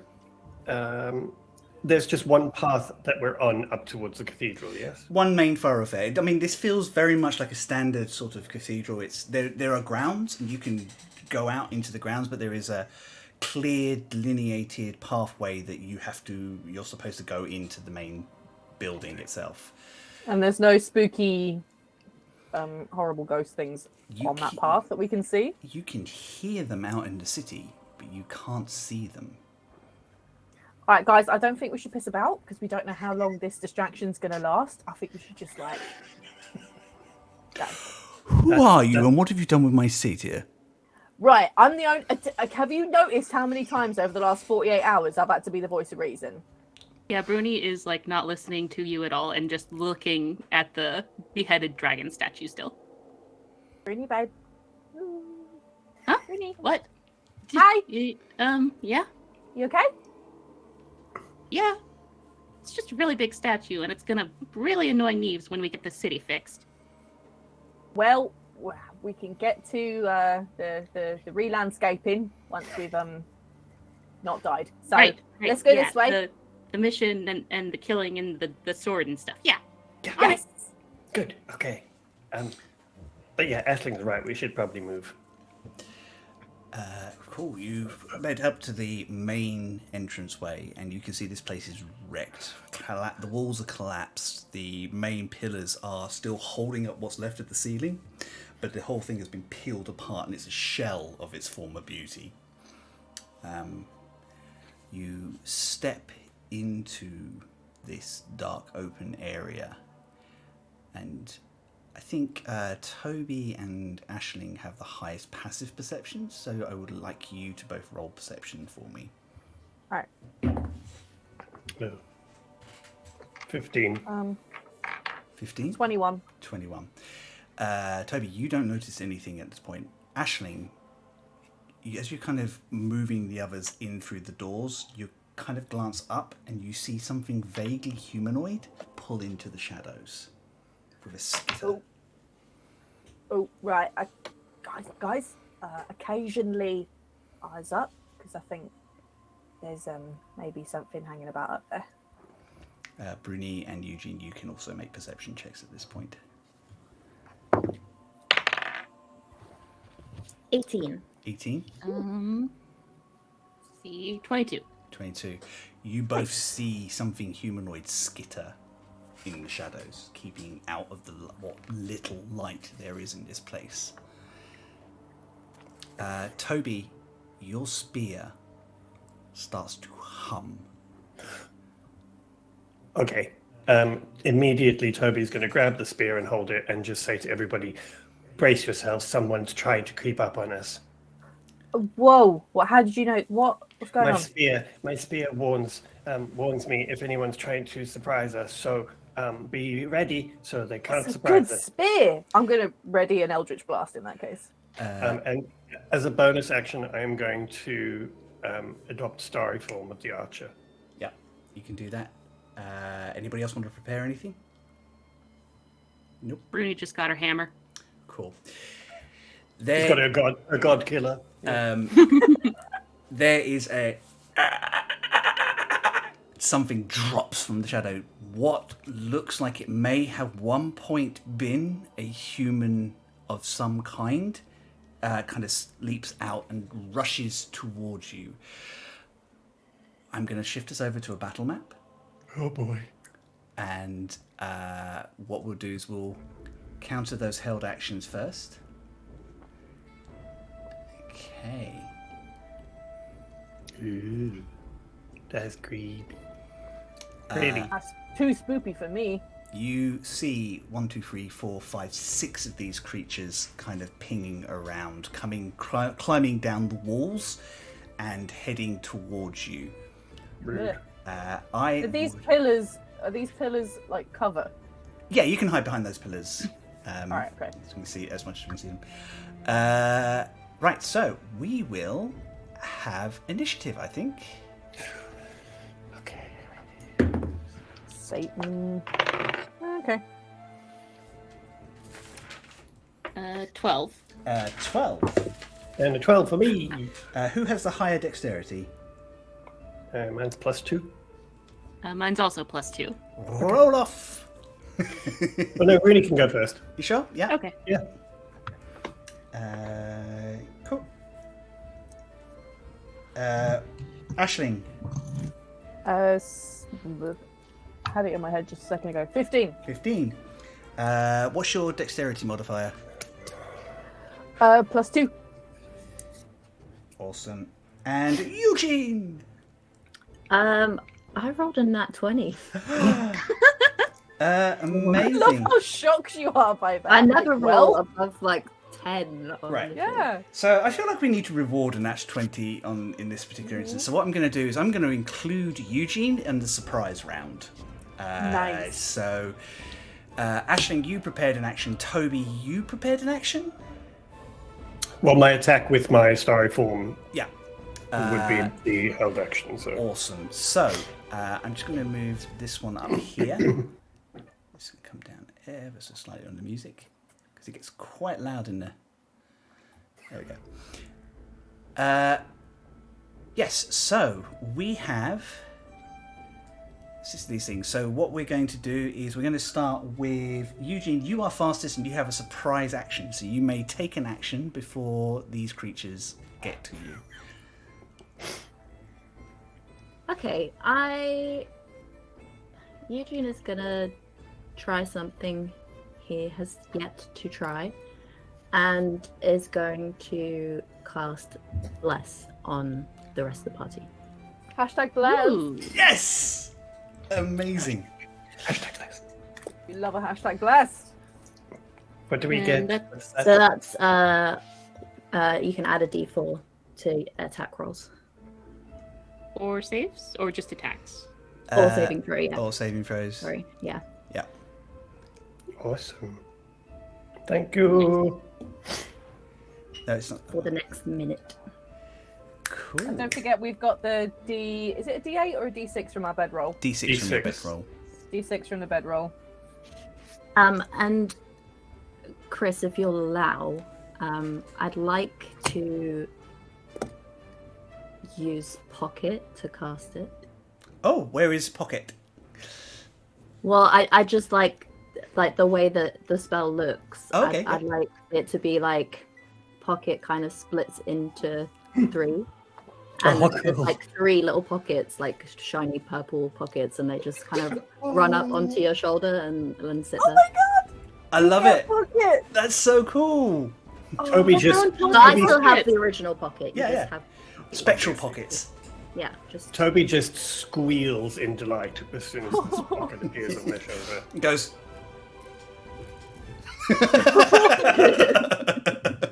Oh my god, I'm so excited! or just goes like straight through it. It's Yeah. like when a cat races like a laser. Yeah. Oh no, you're gonna go crazy. It's just like that. Huh? Immediately starts going.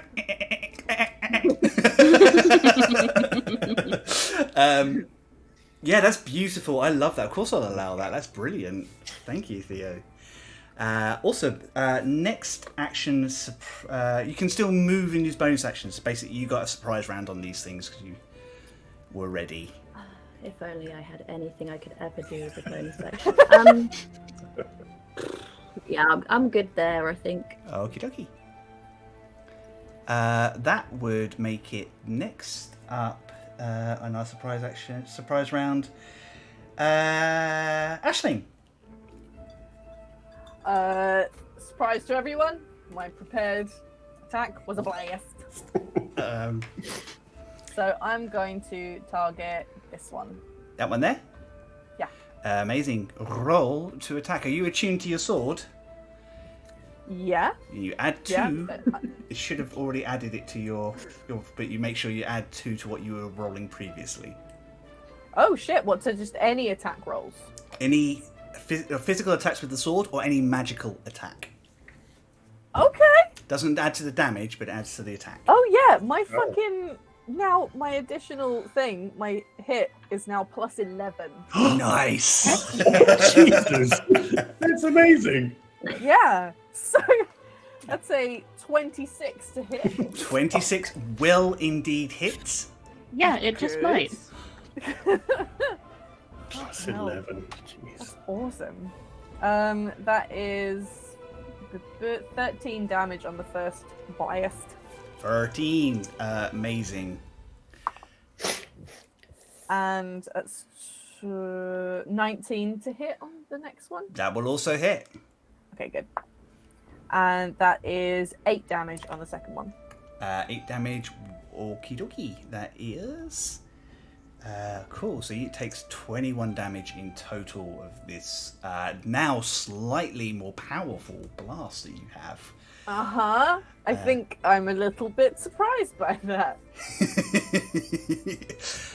The sword, I don't know where you have it at the moment, chimes whenever you cast magic ever so slightly. Oh, shit. Nice. I'm going to be blasting all over the place. That's what I she think said. I will shoot a look at Eugene, and even if Eugene's not looking at me, just be like, oh my god! Would you like to do anything else with your turn? Oh, Retroactively, if you wanted to hex this thing before you cast it, I would have allowed that.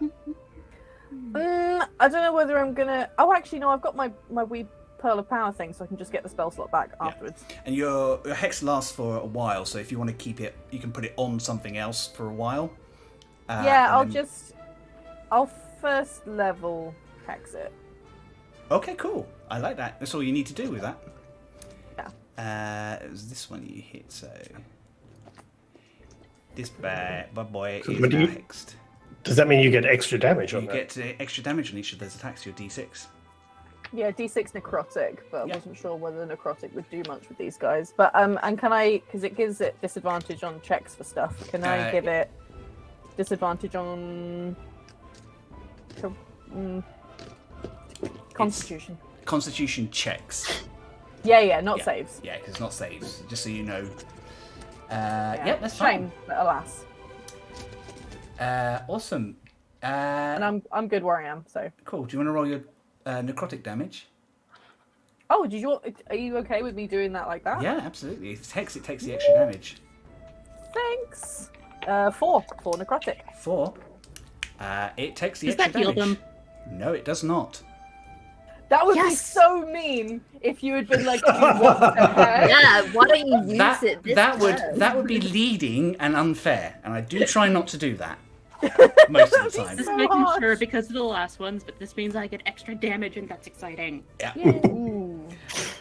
Cool. Speaking of which, Bruni, Fuck 'em up. you are also. I think we're going to wrap you into this surprise round because I think Toby gave you enough notice. So go whole hog. Are any of these on the ground yet?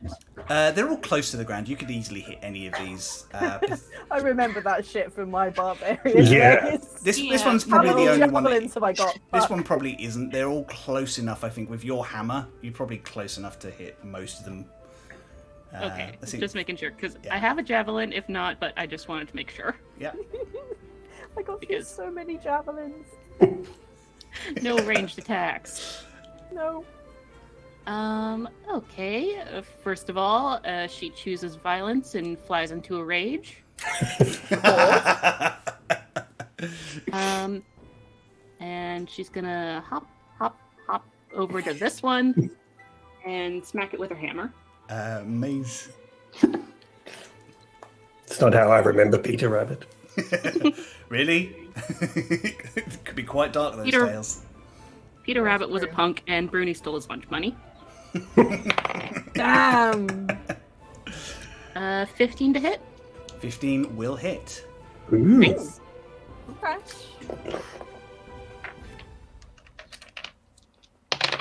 All the damage, all the damage. 12 damage. Oh my god, that means Ashley has to roll above a 4 to hit them. Oh yes. I really like this sword.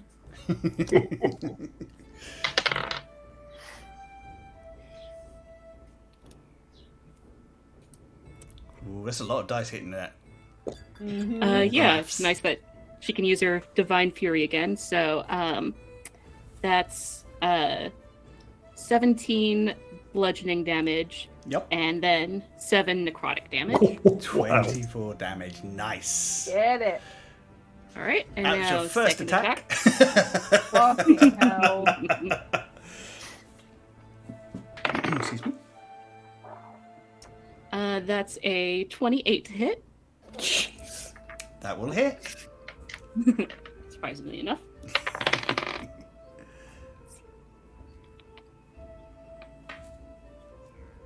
And that's 16 bludgeoning on the second attack. 16 bludgeoning. Amazing. Yeah, this thing is barely holding on already. As you get Come around and close, find out. as you close round, you kind of realise these things they've emaciated more so than their necrotic form. They look weak, as if they have been basically not fed for a long time.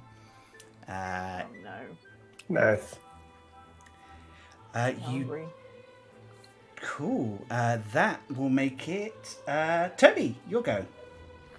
Cool. So yeah, I will use my attack of my starry form.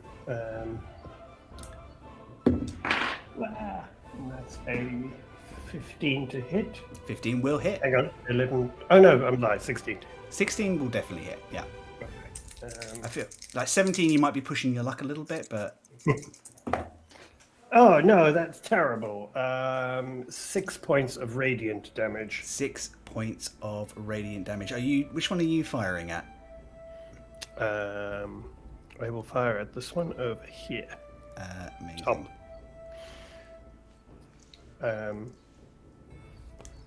And then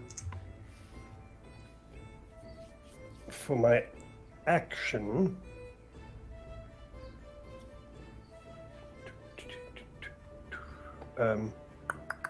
sorry. No worries. Oh, Toby yeah. pulls back on the bow, unleashes this astral arrow, which kind of pierces thing. You watch as its skin blisters and boils, almost like it took more damage than you intended. Ooh. nice. And then just to see what works with stuff, for my action, I am going to cast, on the same one, I'm going to cast Create Bonfire on it. Okay, cool. It's a dexterity save from it, isn't it? Correct. Oh, it rolled quite high. It is a 21. Oh, yeah, that definitely beats. These things seem to be quite fast, so Yeah, I don't think it takes any half. does it? cantrip, isn't it? So Yeah. yeah. Cool. Cool. And that is my go. I will also stay where I am. Yeah, just so that we've got eyes on them coming from every direction. Cool. Top of the round, Eugene. All right. I think we'll just go for a good old-fashioned fireball. Did someone say fireball? Just I think between they did. you at the top there, just here. Yeah. Oh yeah. Get him. What level should I go? Let's go 4th level fireball. 4th level. Amazing. So that's a deck save. Cool. Just the 2 of them, yeah? Yeah. I'll start doing math. One of them rolled a natural 1 for a grand total of 3. The other one got a 16. They both fail. They both fail. Crispy critter. They're about to have a very bad day. That's 31 damage. 31 damage. The one that Aisling initially was this one and this one you were aiming for, wasn't it? Yeah, that's the one I hexed. Yeah, these two. Yeah. Yeah, The one that Aisling hit before is gone. Huh. The other one looks like it's on its last legs already. Cool. Excellent. Anything else you'd like to do with your turn?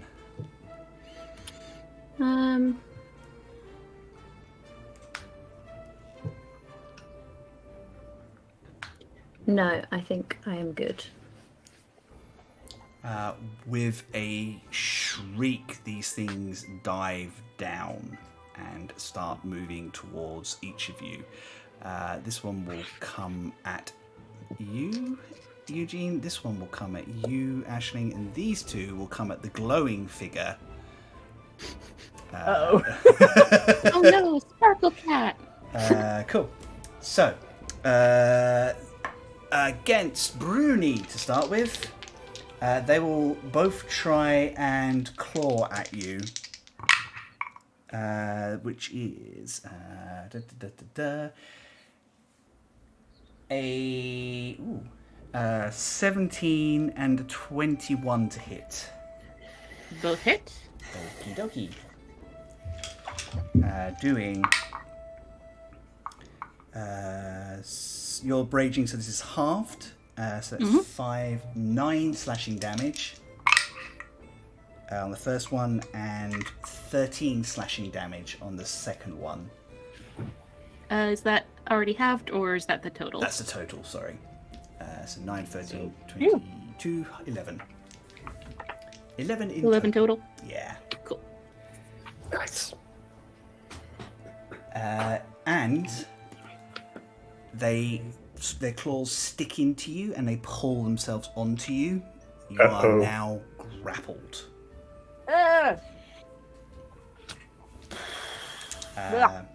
You can still fight it, but you can't move away from it. Cool. Attack on Eugene. A 24 and a 22 to hit. Yes. Okay. I have to ask. That is 11 and 14, so a total of 25 slashing damage, and you are also grappled. Yo. I'm sorry, was that Eugene? Yeah. Okay, I am going to use my reaction. What are you going to use your reaction for? I am going to cast Leaf's Saving Entanglement. Oh, nice. Yes. Because I'm close enough to Eugene. So It's a homebrew spell that I didn't take out, and as soon as Wayne pointed it out, I was like, keep it. It's fine. It's not overpowered. Ooh. What is it? so basically, these sparkly vine-like tendrils immediately emerge from my hand, and they grab Eugene, and they move Eugene out of the attack area. Love that. So you do still take damage, and you moved towards me, but you take half damage. Cool. Okay.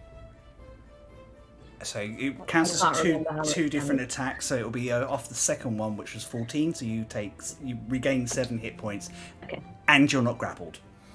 Cool. Hell yeah. And these vines leap out from next to Toby and just grab you and pull you out of the way. Cool, I like that. Cool, make sure you use your spell slot for that one, Wayne. Yeah, I've just marked it off. Thanks. Awesome. Toby, these two are going to have a go at you. One of them only rolls an 8, the other one rolls a 21. Yep. Doing a total of 9 slashing damage. But it does not grapple you. The second one, rubbish. It's getting in the way of its friend. It's kind of leaning over its friend, trying to grab at you, and its friend is also trying to get at you, kind of bite and claw and hiss. Which leaves just the one at Aisling. A 16 and a 11 to hit. 16 meets his beats. 11, nah. Taking 9 points of slashing damage, but you are not grappled. Yo. Cool. That makes it Aisling, your go. You can move your hex if you want to. Yeah, I was just about to say, can I use my bonus to real quick move the hex to this twat? Yep. Could I give you some above the table stuff? Because this guy is right in your face. You can't really use Eldritch Blast on him. However, if you moved it onto the one that Bruni is currently engaged with, you could give it disadvantage on its strength, which would give Bruni a distinct advantage to break the grapple. Oh, of course, because it's just a contested check, isn't it? Yeah. Because it's not a save. Did I give you a clue? But yeah, if you want to, so you must do what you want to do. But I just say above the table. That's what I would recommend. No, that's a very good point. I hadn't even thought of that. Yes, okay, I will do that then, please. I will hex this one. Amazing. And I think I might hex that one, and then I'll probably blast this one. Yeah, go for it. Rather than the one that's right up in my grill. Yeah. I mean, you can blast 2. Yeah, but I'll get disadvantage on one of them, wouldn't I? Yeah, but you could blast the one that's engaged with Rooney as well. That one's attached to Rooney, though. Okay. I don't want to fuck it up. I do not want to upset the barbarian. Yo. Yeah. I don't think we need another crispy fried rabbit. Not another one. That has caused enough trouble with this one? story arc. Oh, so you do want to fight? That's a 26 to hit. Will hit, yes. Okay, cool. Dang it. Okay, so that was only 5 damage on that one. No worries. And then I'll blast the same fella. Mm-hmm. 22 to hit. Will hit, yeah. Oh, that's a bit better. 9 damage on that one. 9 damage. They are starting. Not huge hits. Damage is damage. They're looking a little ropey. I mean, they're not the most robust of creatures to start with, but they're certainly. I was going to say they're not very beefy. Fine, we don't need beefy. No. All right. And then yeah, I think I'll just stay where I am. Awesome. That will make it Bruni's go. Bruni. So I can still attack the one that's on me, right? Yeah, it's not the easiest, but you can still kind of bring your hammer back up on it.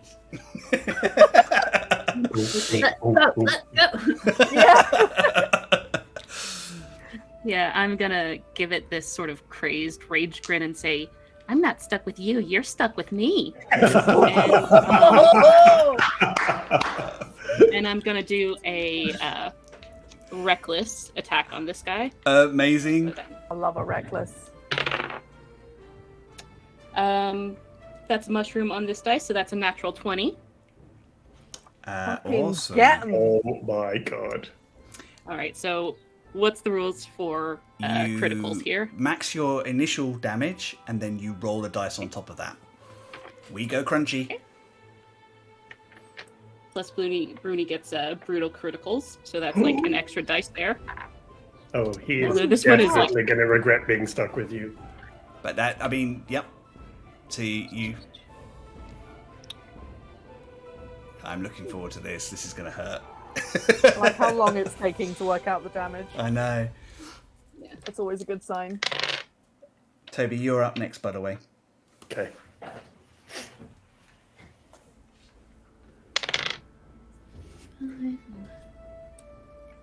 And if my brutal critical says add 1 weapon damage die, is that Double? my 2d6s? Or It'd be your weapon damage dice, so yeah, 2d6s. so roll another 2d6? And then another 2d6. Okay, so that's 4, 7, Running out of fingers to count. 24. Oh my god. That's so good. 36 damage. Oh! Jeez. Describe your kill as you pretty much paced this thing.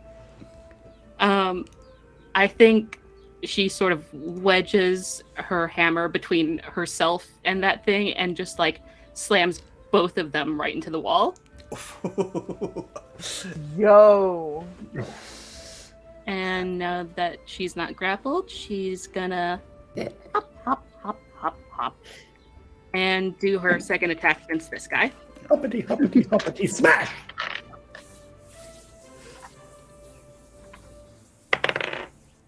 19 to hit. 19 will hit.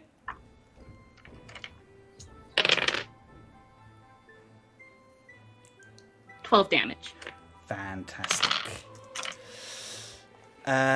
Amazing. Toby.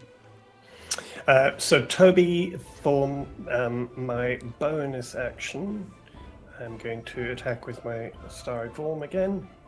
And I'm going to shoot at the one, going to turn around and say thanks to Aisling, and then fire at the one that's facing Aisling. Yeah, that's a 24 to hit. Will definitely hit. Oh, shit. Dropping dice, sorry. And that is a 5 and a 7, so 12 plus 4. You describe how you kill this thing. Hey. Oh, just that kind of arrow that you saw before, which basically looks like a small kind of shooting star, just flies straight through it, and it just kind of almost burns up like a piece of paper. And then Oh, thanks, Toby. And then for my action, I am going to turn around and stab the one that is one of them that's above me with my spear. Do you want to stab the one that Aisling damaged? Yes, please. Go for it. Oh, that's a natural 20. Nice. Oh! Crunchy crits. And it's... which damage do I use, Chris? You're using it two-handed at the moment. No, I wouldn't be able to if I was doing my starry form. So you probably use it. I mean, things like your starry form, you could probably just use your staff as your Sword, spear, yeah. Yeah. Okay, so then it's an 8. So that will be 6 plus 8 points of piercing damage. Sorry, 6 plus 2, so 8 points of piercing damage. Plus your 8 from the dice initially, because you crit. Oh, crap, yes, sorry. So 8 plus 8, 16 points of damage. You decapitate this thing. Nice, nice, nice. I think that to that effect, Toby is just like, ew. Just 2 of them left. Would you like to do anything else with your turn? Or are you happy where you are?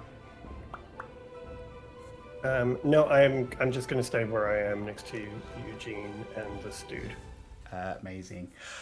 Eugene, top of the round. Are you guys adding your bless, by the way? No. No one's needed Oh, to, shit. really. Everyone's rolling really well. I was like going to remind you, but then no one's really. Oh, is that for all attacks and saves? All attacks Yeah. and saves. Oh. But you're all I- rolling so well. Oh, it's not just a one use. No. No, it's for. I totally Oh, forgot you that get it was guidance. one use, Up to a not the minute. one use. Okay, It's been a Thank- while since we used #bless. I know. Oops, no clerics. Hmm.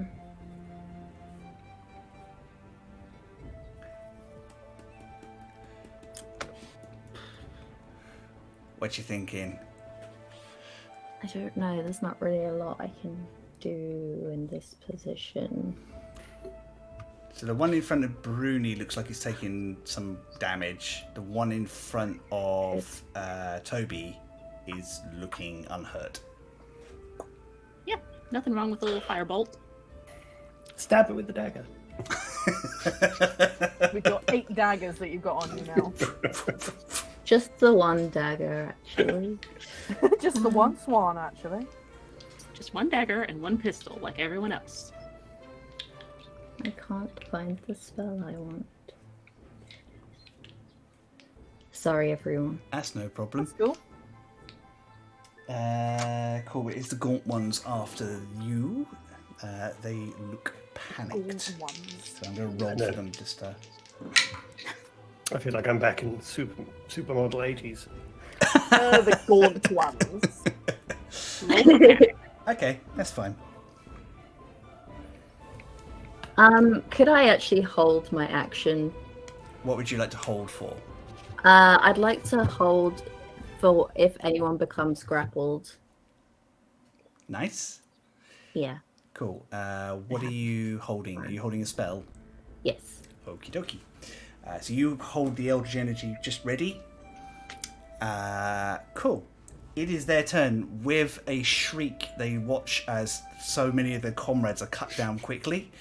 And this one will streak away from Toby. You get an attack of opportunity.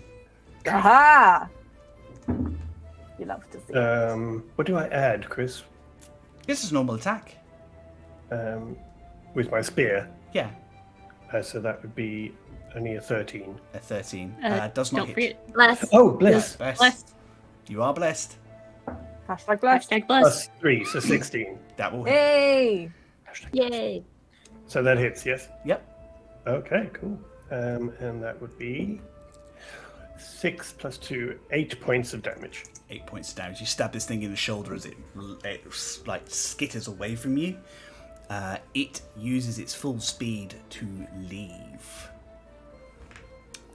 Coward! The one in front of you will also run away from you. You can have an attack of opportunity against it, Bruni.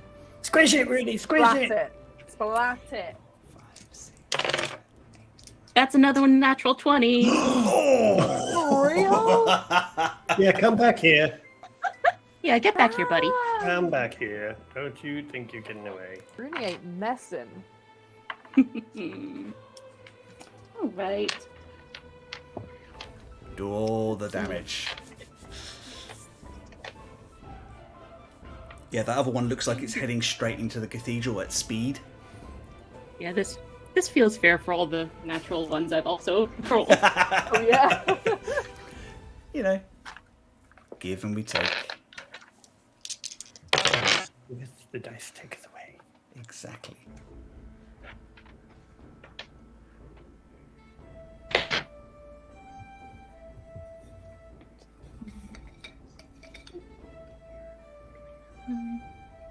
How are we doing? 39 damage on that bad boy. Splotch! You crush this thing under your hammer. Do you want to describe how you finish it off? Yeah, I think as it turns and tries to run, she just stomps her rabbit foot down and catches the tail of it, and then brings her hammer down and slats all of the ground. Oh! Technically, it's its foot, which I think kind of this horrible, sickening crunch as you bring your big foot down on his his ankle, and then it doesn't get a chance to shriek as the hammer comes down. The hammer of Bunny Justice. That's so deeply unpleasant. I love it. Amazing. The last one, there's only one of them that's managed to get away. What were you holding, Eugene? Can you still cast it on it as it disappears? Ooh. Yeah, sure. I was holding enlarge reduce Oh, okay. just in case anyone got grappled.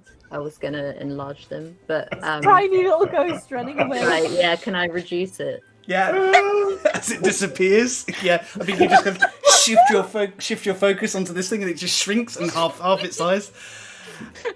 I'm not going to make anybody roll for this one. I feel like between you all, you could just step on this thing at this point. Thank you. Rooney chucks a hand axe Shit. at it. And it is gone. I'm sorry, that so amuses me. So good. You all are... this fighting, and it's such a grand fight in this cathedral, and this thing is being squashed, and then it's just like.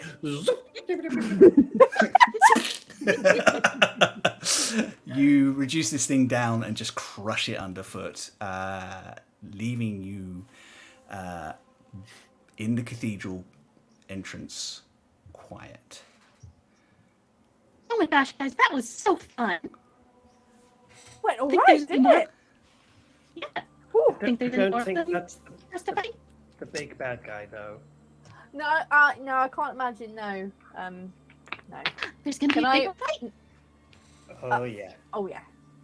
Now that we're out of combat, can I use my Pearl of Power to get that cheeky little spell slot back? Of course you can. Yep. You could also use your meta magic. My who? Your meta magic. Oh yeah, I always forget that. Because you're part sorcerer. Because you're I'm part Shulker in there. small sorcerer. Can I'm I a have, little- can I have a look around where they were running to and see where we can go up, basically, in the cathedral? Because we Yeah. saw stuff at the top, didn't we? So with even with your dark vision, it's quite gloomy in there, but you can see what looks like a large open body, and just beyond. One of the reasons it's hard to kind of pick things out in the gloom is because the sky behind it is quite light, and you can just sort of see this like of energy every few seconds or so. Into where? Just behind the cathedral, you can see a hole in the back of the cathedral where it's been destroyed. Okay. But you can just about make shapes out, and I'll have a perception check off of you. Sure. Yeah, that's good. That's a 25. 25.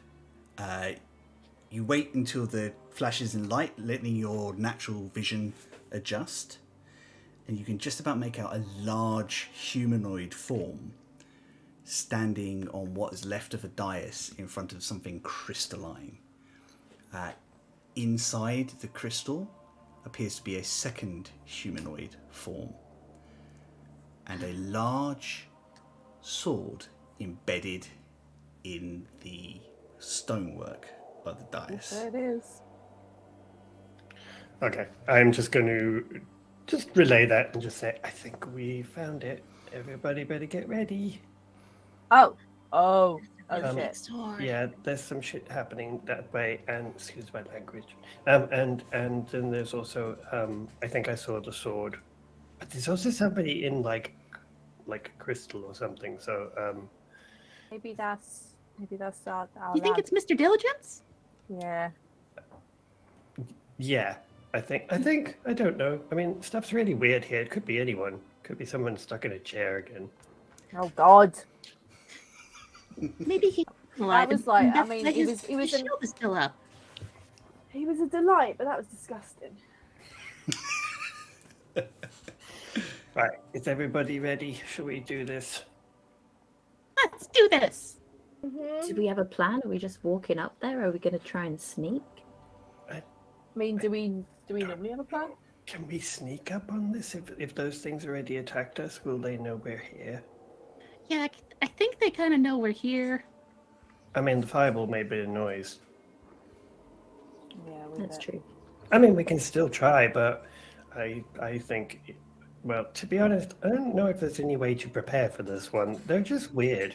Everything's weird here, but they did say don't use poison or psychic damage, and did they say cold is not effective? Cold is like they may be like a bit resistant to it. They were specifically talking about the faceless ones, though, when they talked about that.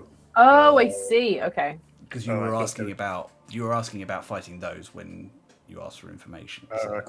Okay. Well, then we're in the dark. Yep. But I'm sure that between Rooney's enormous hammer and Eugene's spells and Ashling's magic, I'm sure we will be fine. And I've got a really pretty sword now. Yeah, she's got a really pretty sword. Hey, Don't forget your bow, Toby.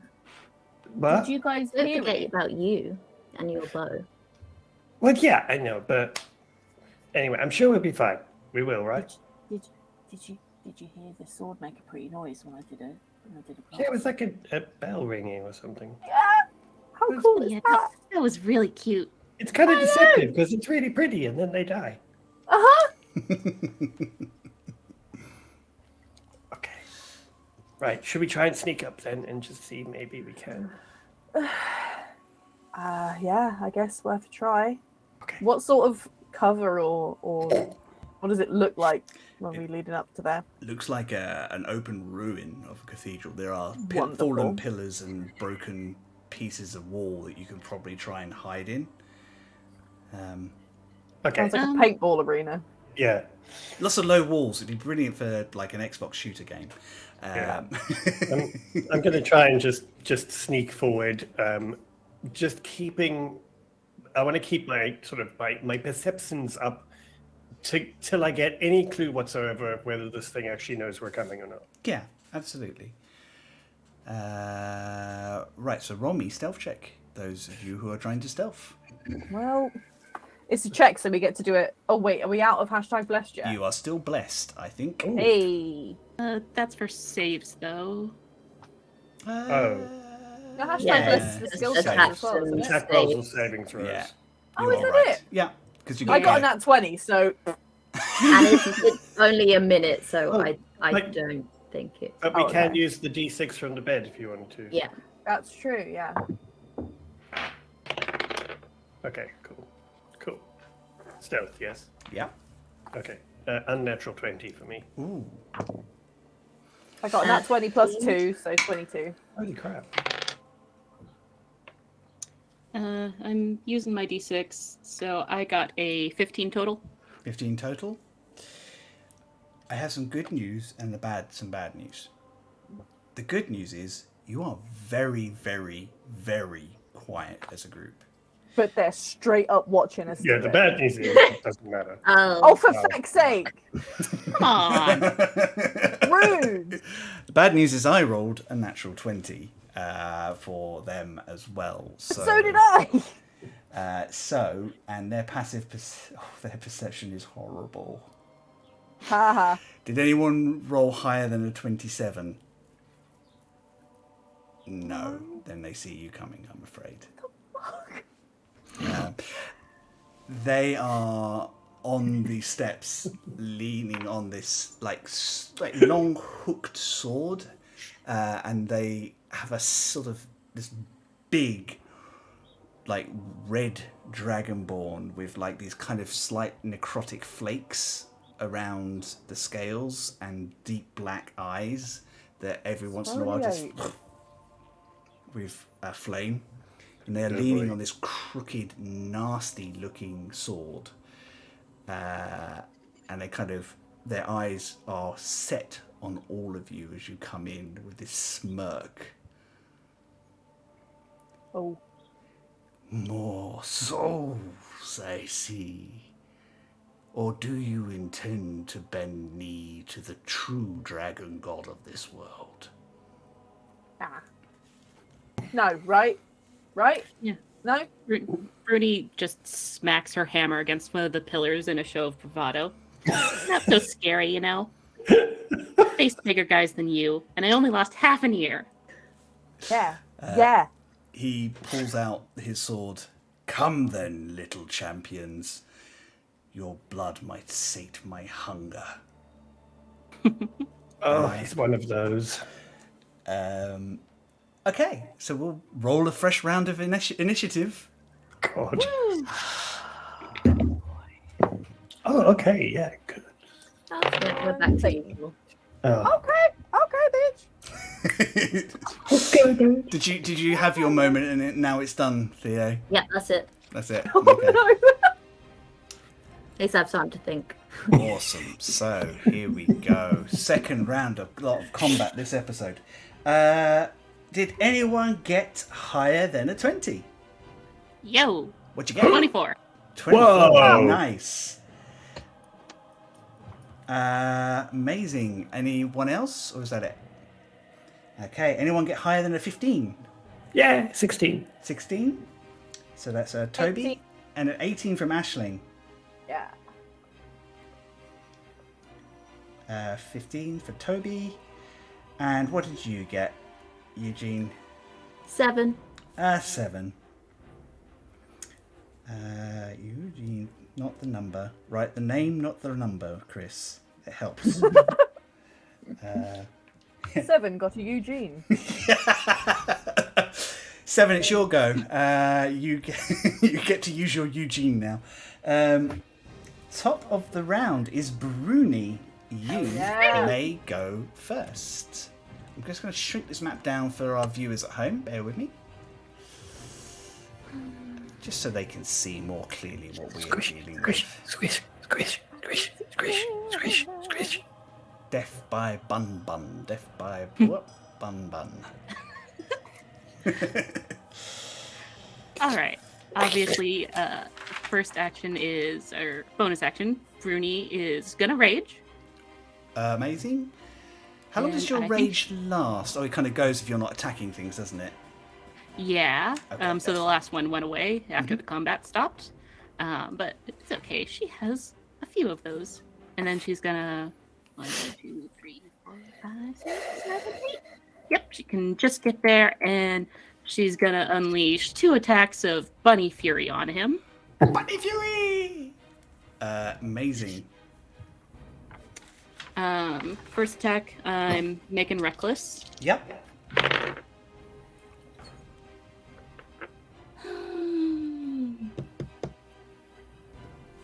That's only a 14 to hit. 14 will not hit, I'm afraid. Dang it. I think she's so excited to get in there in the fray with him that she just sort of whiffs the first attack and maybe smashes some of the ground beside him. If I may, I think his sword catches the hilt of your head of your hammer, pushes it off to one side, and his face is in yours with this wicked, hungry grin. Second Well, attack. he's gonna have to bend down pretty low to get in my face, so it's on him. 13. Afraid not, no. Misses. Again, the same sort of thing. I think he just kind of catches you off the other side. And okay, lair action. That crystal brightens and electric sparks jump out. I need all of you to make a quick dexterity saving throw. Oh. Okay. Oh, phew.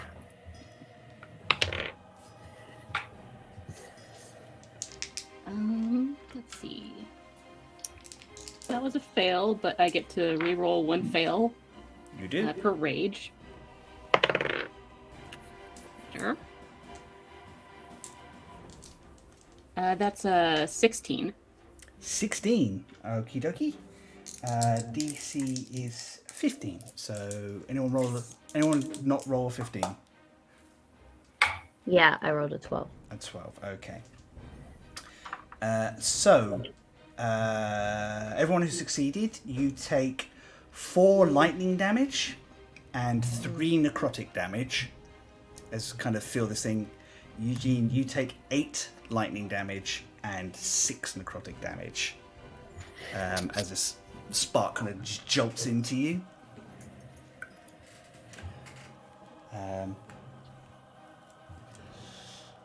Cool.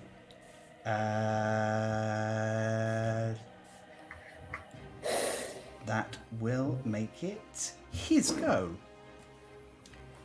He will make 2 attacks against Bruni. Oh no. Come on, you poser.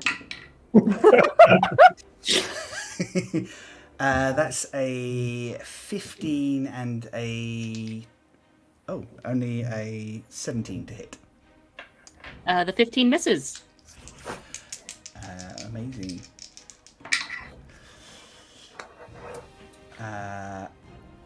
Cool. Oops, wrong dice. Sure, I'm hitting you with the right damage. That's only fair. That is 8 slashing damage. Half to 4. Cool.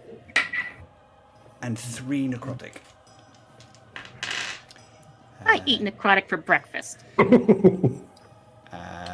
Amazing. So you notice that he kind of draws up the sword. Your blood kind of seeps into the sword, and his muscles seem to swell ever so slightly. She just growls at him. Cool. That was his 2 goes. Aisling. Okay. I'm probably gonna get a wee bit closer, but not a huge amount. I'm gonna go here. Yeah. And then I'm gonna cast Elemental Bane on it at 4th level. Amazing. And What's that do? it's, first time each turn, the affected target takes damage on the chosen type. The target takes an extra 2d6 damage of that type. Oof.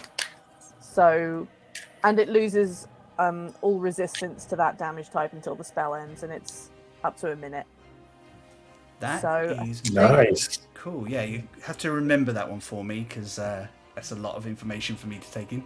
Yeah, I can't decide what type though, because the frost resistance was just the faceless. It ones, wasn't was, yes. So, clue in. He's also got like fiery stuff coming off Yeah, him. So he's a- not Yeah. fire. He's a red dragon, so he's probably resistant to fire. So I'm probably going to make it fire damage then, because then he loses that resistance. Nice. So if Eugene wants to chuck a good old fireball, so yeah, every time on the first turn, if this guy takes any, or anyone throws anything fiery at it, they'll take an extra 2d6 damage of that type. Nice. Okay. Cool. Cool. That was your action, wasn't it?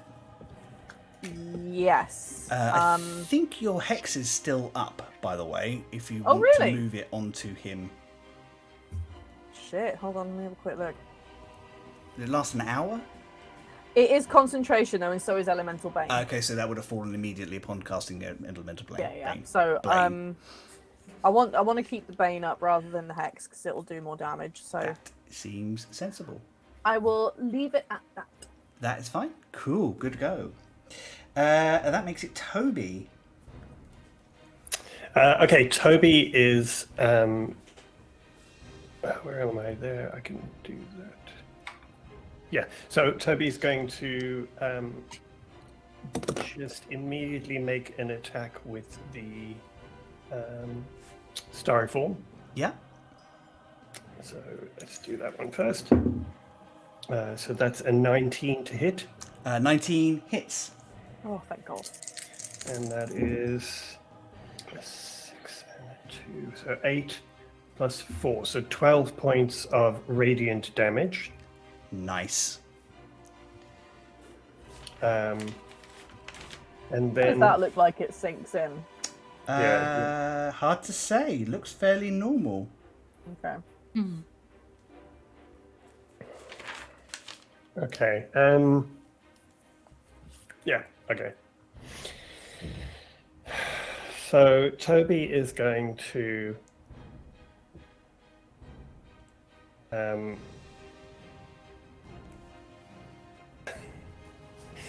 Toby is going to draw from their bag a small gold statue of a dragon.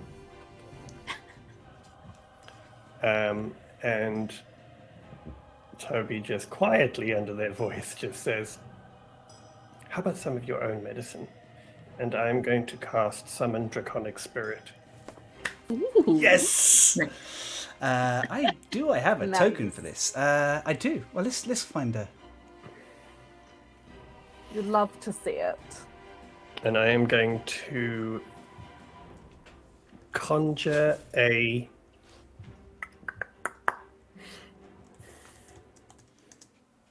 My idiot child is building a nest behind us. Oh, bless. It looks very dark in there. It's not. It's because it's so fucking bright in here.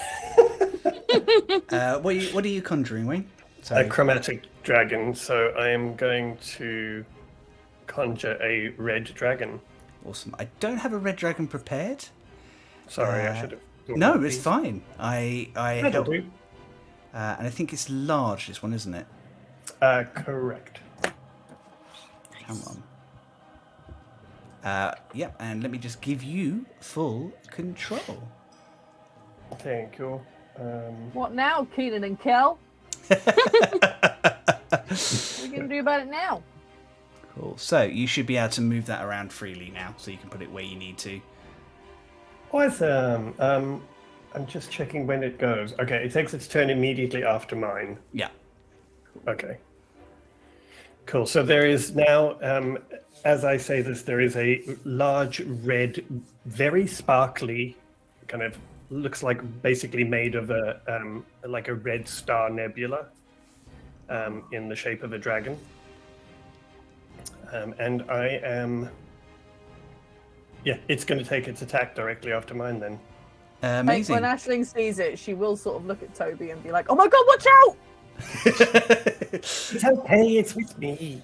Cool. Pop it where you want it to be on the map, and So, well, I need to get the right tool, sorry. Yeah, so it's just going to sweep around and attack immediately. amazing. Now, great, now I have to roll for something else. Theo's like, "Welcome to my world." No.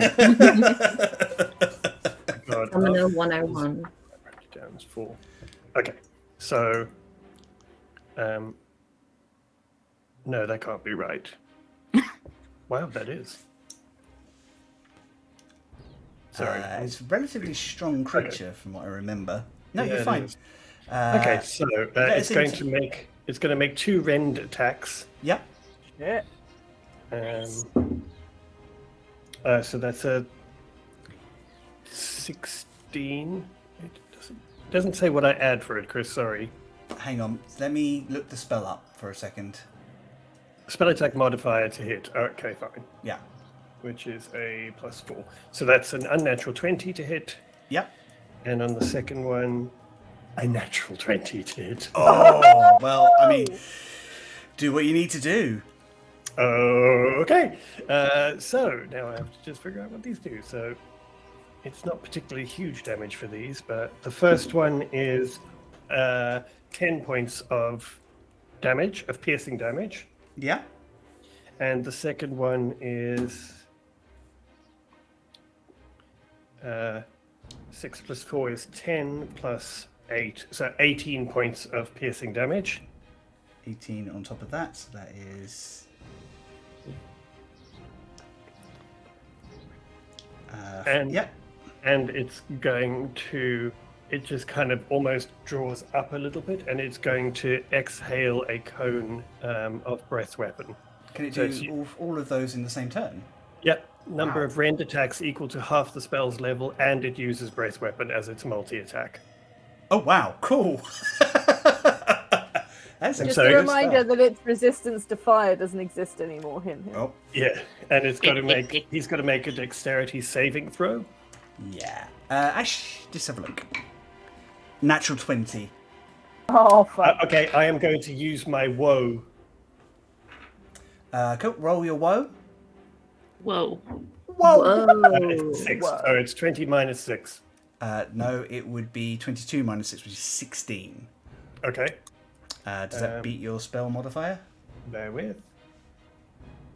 Yeah, it does. Save DC 16. Cool. So he still saves, but that was a really good shout. That's Okay, good it's still use of half that. as much. It's still half damage, though. Yep. Is it still fire damage? Yes. Alright, so I'll roll a couple of d6s as well. Okay. Cool. Nice. Okay, so it takes 11 halved, which is 5. Yep. 5 fire damage. Yep. And then the extra damage from Aisling? It's only 4. 4, so 9 in total. Okay, cool. 9 fire damage. That was a lot of damage, though. That's really cool. Yeah. This draconic thing is, I mean, it's a 5th level spell, but it's, it's it's tough. cool. Okay. Amazing. Cool. Cool. Anything else? You've done your bonus action, done your action. Do you want to move anywhere at all? No. Yeah, actually, I will. So Toby's going to move up a couple of steps so that they have a clear view of Mr. Andon Kell. Cool. These areas down here are about 10 foot down, and there's just basically rocky ruins left. Okay, so don't fall down there. Got it. Well, you can climb down there, but just be aware you'll be lower. Bye. Cool. There is a Shriek, and he will use his legendary action to make attacks against the dragon.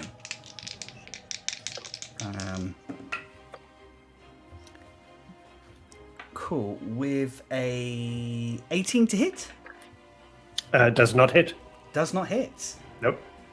Ooh, tough boy. Okie doke. You can hear him hissing in Draconic under his breath, Bruni.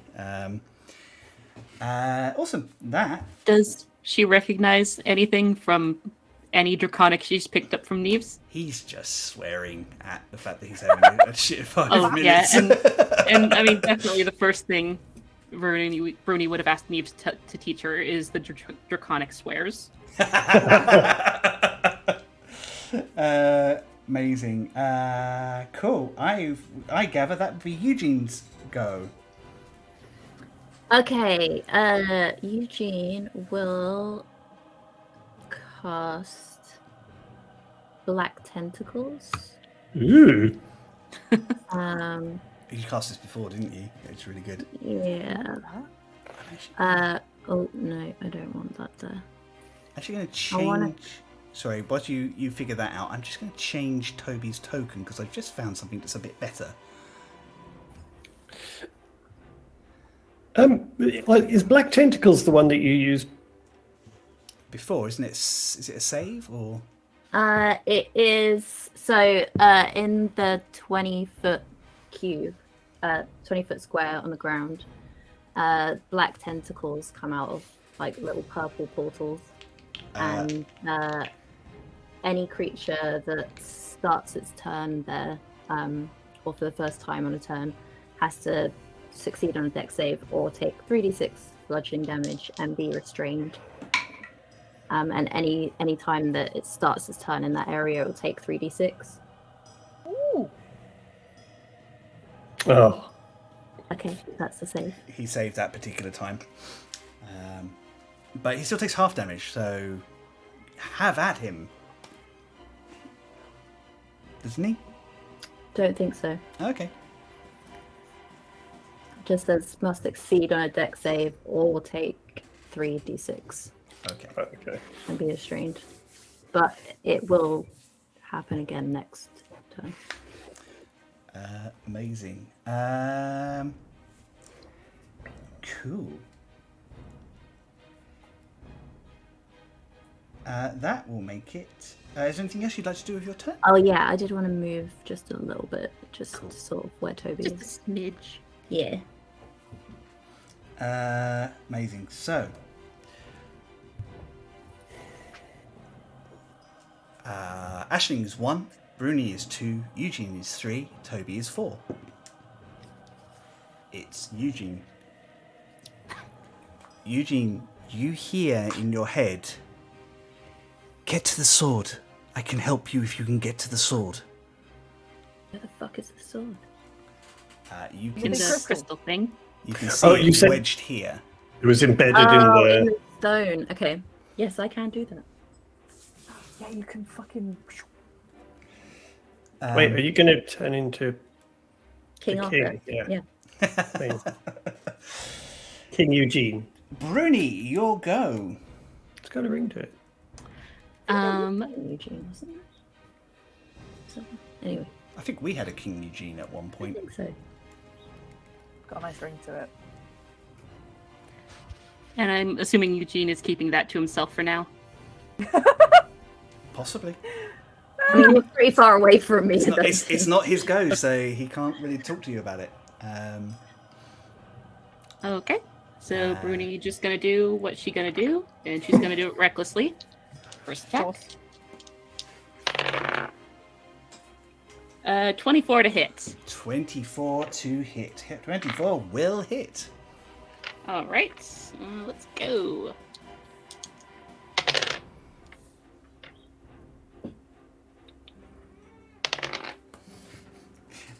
I've got nuzzled knees at the moment. Yeah. I can hear. 21 on the first hit, 5 of which is necrotic. Yep. Does the necrotic do anything different? Does it seem to hurt him? It seems to hurt him as normal. Nice. All right. And she's going to use one of her charges on this bad boy, so she has advantage on this next attack too. Amazing.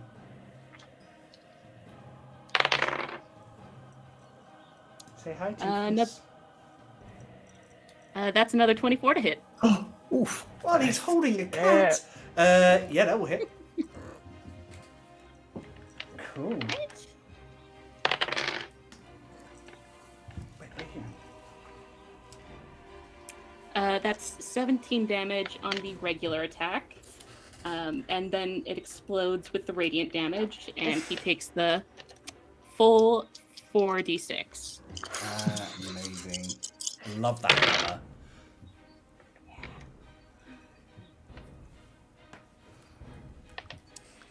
15 radiant damage. So 18 plus 15, so yep.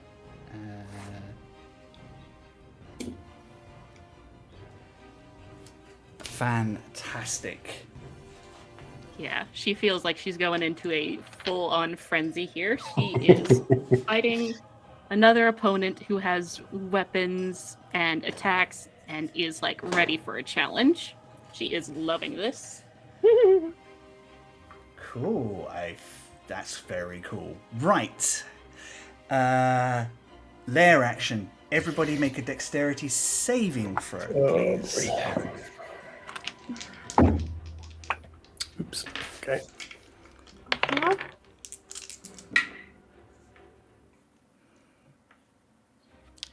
Did anyone get lower than a 15? Yes. Yo. Yep. Okay. Those of you who got lower than 15 take 9 lightning damage and 7 necrotic damage. Oh, shit. Those of you who got higher than a 15, you take 4 necrotic damage and 3 necrotic damage and 4 lightning damage. Okay. I used my Tides of Chaos to roll with advantage on that one because I had a shit roll. Yep, no worries. That's what it's there for. So I feel like around you, there is kind of like this shift of energy, and you're like, oh god, that's coming right for you, and it's almost like you get shunted to the side. Thanks. As the fey magic in your body just automatically moves you. You got a natural 20 earlier as well, didn't you, Aisling? Oh fuck. Yes. Can you roll a quick wild magic surge for Oh, me? boy. Bring back the beard. What am I rolling for that? D100. Alright. Wild magic surge. Wild magic surge. Because you had one in the bank already, so... Oh, boy. Oh, boy. Hi, Ashley. it- Please don't fireball me. It's going to all go horribly, horribly wrong. It could. Am I doing a D100 and a D10 to get a specific number? You are, yeah. So roll. Okay, 49.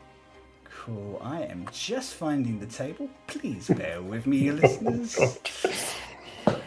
49. Oh, Aisling. You cannot speak for the next minute.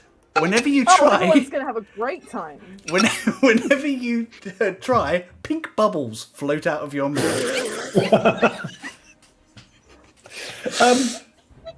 Except check that your spells don't have verbal Yeah, components. so you cannot cast spells that have the V symbol against them. Okay, I don't have many of them. Yeah. So So, that's alright. but I feel like you kind of go to say, you kind of look at, I guess Eugene probably, or Bruni, quite close to you, kind of go look and say, oh wow, that's quite close, and it's... Oh wait, no, that's a huge lie. Nearly all of mine. Ashley, now is not the time for bubbles. Including blasts. What am I gonna do? Wait, how long does this shit last for? 1 minute, 10 rounds. Fuck my life. Jesus. You've got a sword though. Yeah. You do have your sword. Yeah. Am I able to counterspell wild magic? No. Fuck. Counterspell yourself. It's coming directly from you, I'm afraid. This is the danger of wild magic surges. Couldn't have got something cool, could I? I mean, it's quite cool. It's just inopportune. Is it? Cool. That will make it Andon Kells go. He is going to move around Bruni. I think the dragon will get an opportunity attack. Mm-hmm. He has to make a dex save first to see if he's restrained by the tentacles. Yep. It's a 2, so he's going to use a legendary resistance to get through that. So he has burnt off one of his legendary resistances. Good. That's what it's for. Cool. He is going to cast a spell. How dare he? Cool. Bruni, make a Constitution saving throw, please. Alright.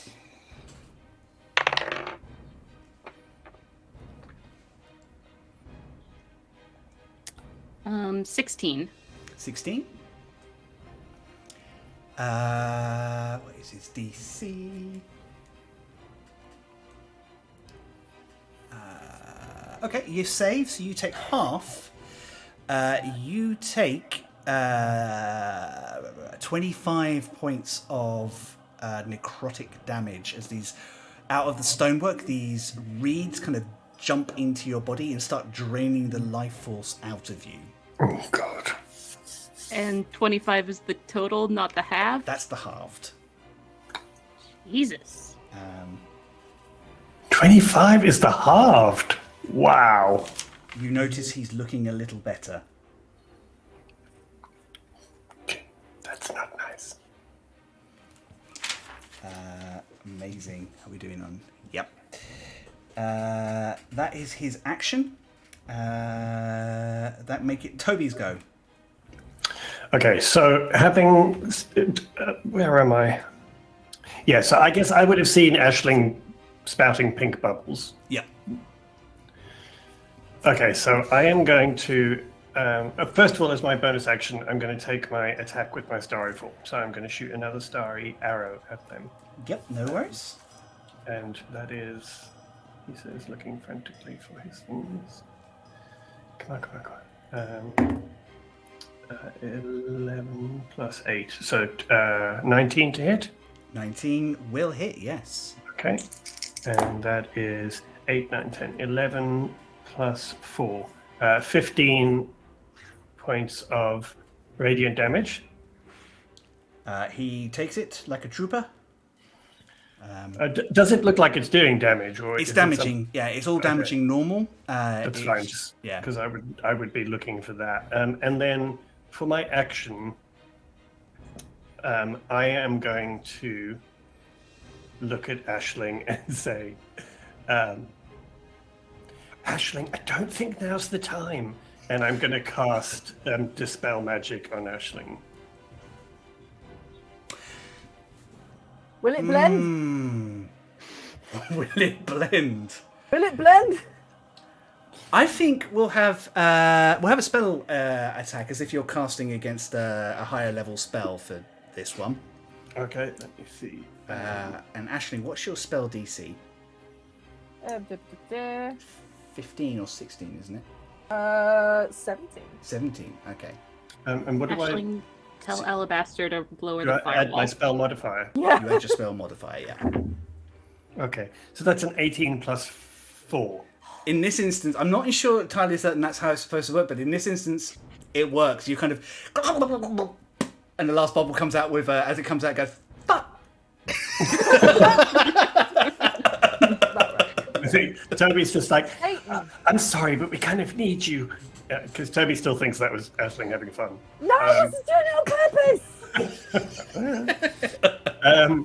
And then, so that's my go completely. Amazing. And then it's Spy Dragon, Yep. who is going to take an attack roll. Again, I just want to check that I've not missed something about the multi-attack. Because I was looking it up and then something else came up. So it is. Sorry, what's the spell's name? Summon Draconic Spirit. And you cast it. I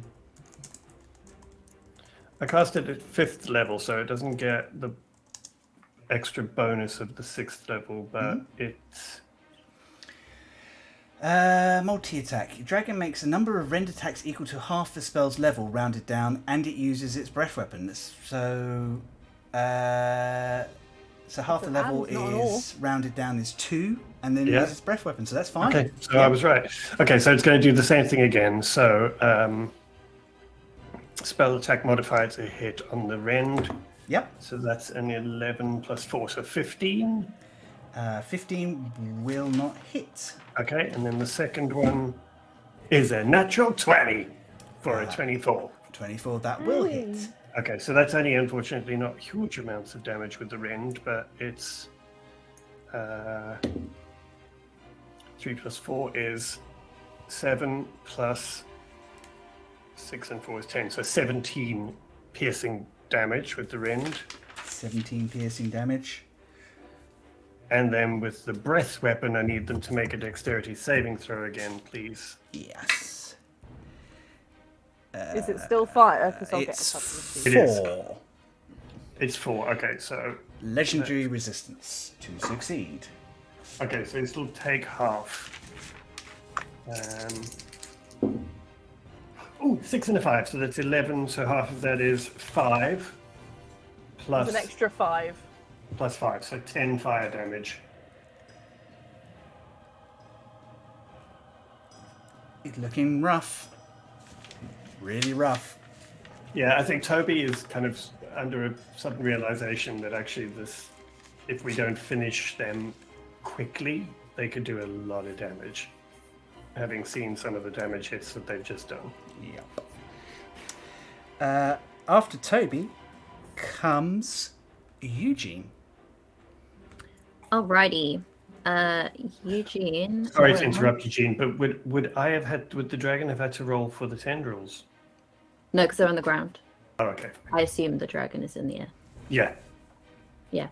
Okay, It's got it. just on the ground, so I don't think it would reach. Just put him there. It's fine. Oh, actually, you would have had to have moved to Rend, so do you want to move him first? Oh, yeah, so I would just have moved around here then. Yeah. Thank you, sorry. No worries. Yeah. Eugene. Okay. Eugene will sprint up the stairs Ooh. and cast Thunderstep. Hang on. Yeah, it's only 5 feet. Okay, we'll go here. Sorry, dragon. I don't want to hit Rooney. Thanks, and bro. cast Thunderstep at 4th level. Oh, goodness. So what did they have to roll? A dexterity saving throw? They do, yeah. A constitution. It's a con save. Oh, okay. Okay. What is a con save? I mean, how far is it in the air? Because it's only within 5 feet of me. So I don't know, Chris. Oh, what? The dragon. It has to come into melee range, Yeah. and it has Oh, yeah, 10-foot range because it's a large creature. Yeah. So it would need to be. So I think 5 foot up in the air. So I think it's fine.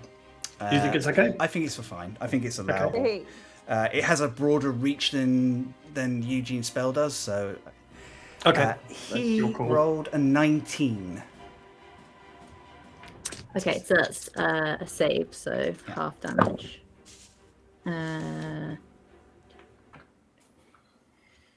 So that's 22 halved, which is 11. But yeah, then I'm gonna teleport to the sword. Ooh.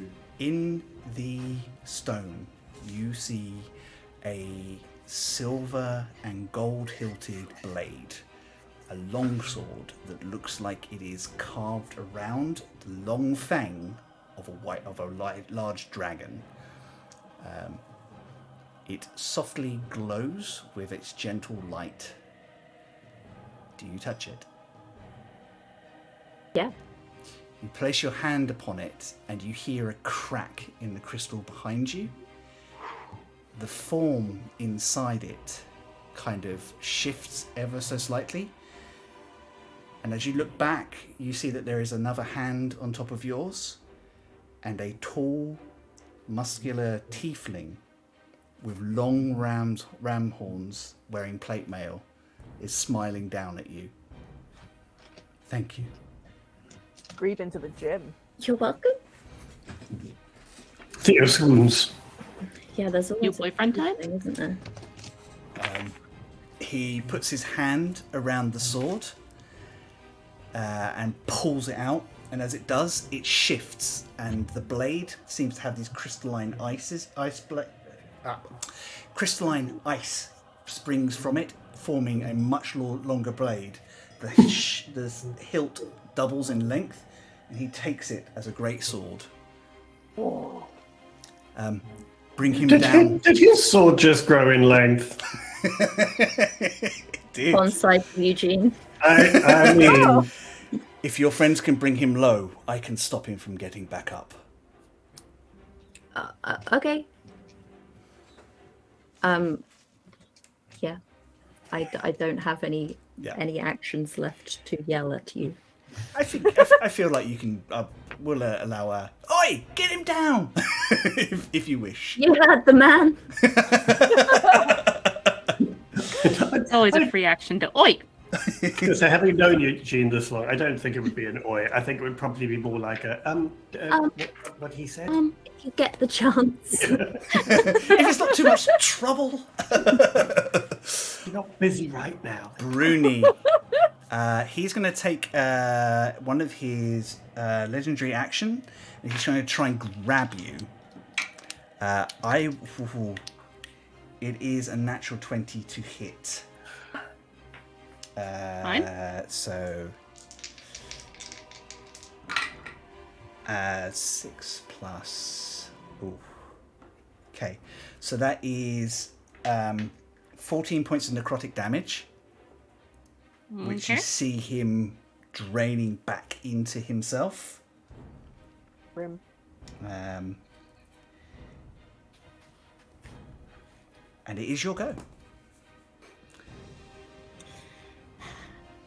Yeah, Bruni is definitely looking a little rough at this point, but so is he.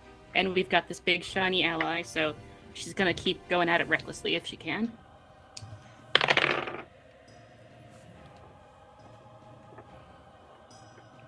Uh, 25 on Okay. the first attack. Yep. Alright, let's do this.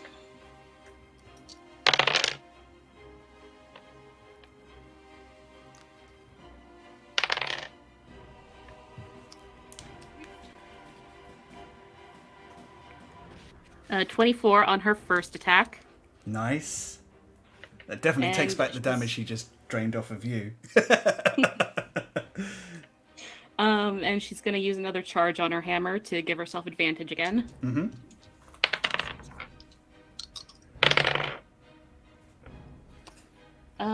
22 to hit. 22 will hit. All right.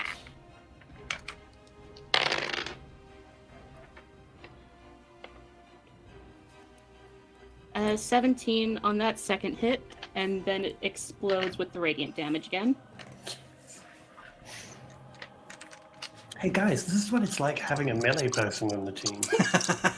Yeah, pretty handy, right? Hey, you weren't too bad when you got stabby earlier. Yeah, no.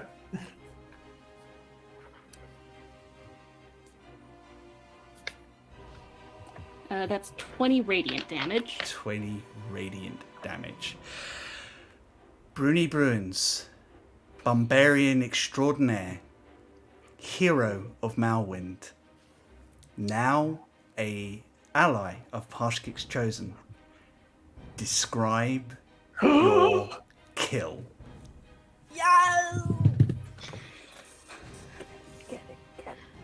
Oh, wow. So she has made this guy this source of all the gloom and doom in the city, just shimmering with pink confetti.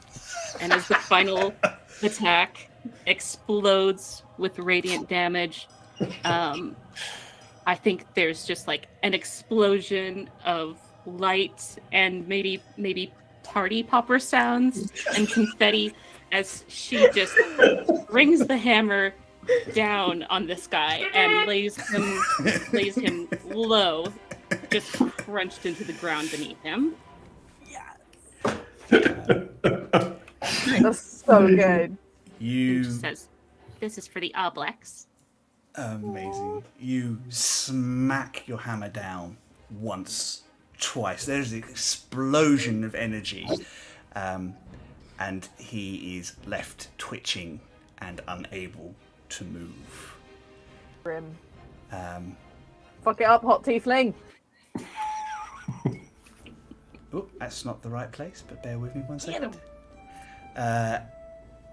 He looks up at you with what's left of those black but burning eyes, and he hisses under his breath, "Not by you." And you can see his flesh kind of start to shift and become even more draconic, if that's possible. "My lord wants the souls here. I will feed him." There's a gentle hand on your shoulder, and you look up into the eyes of this like amber-skinned tiefling with the long ram horns. If your ladyship would allow me." Oh, of course. She does a little curtsy and just takes a little sidestep there. "For all those you took, for the lies that you told, it is over." Takes this giant sword. "In the name of Navara, the Eastern Dragon, I commit you to his judgment." Forces the blade down. There is a explosion of radiant light, and you can hear this Dragonborn shrieking and twisting. Kind of his hands wither, his body kind of pulls in on itself. And as the light settles down, you realise that everything around you is just a bit brighter and a bit more alive. The clouds fall away, bringing sunlight to Arrowmire for the first time in 300 years. It is dawn, roughly. You have just defeated this creature. The tiefling turns to you and goes, "Thank you. I have been trapped here, away from my rest for 3 centuries. Who are you then?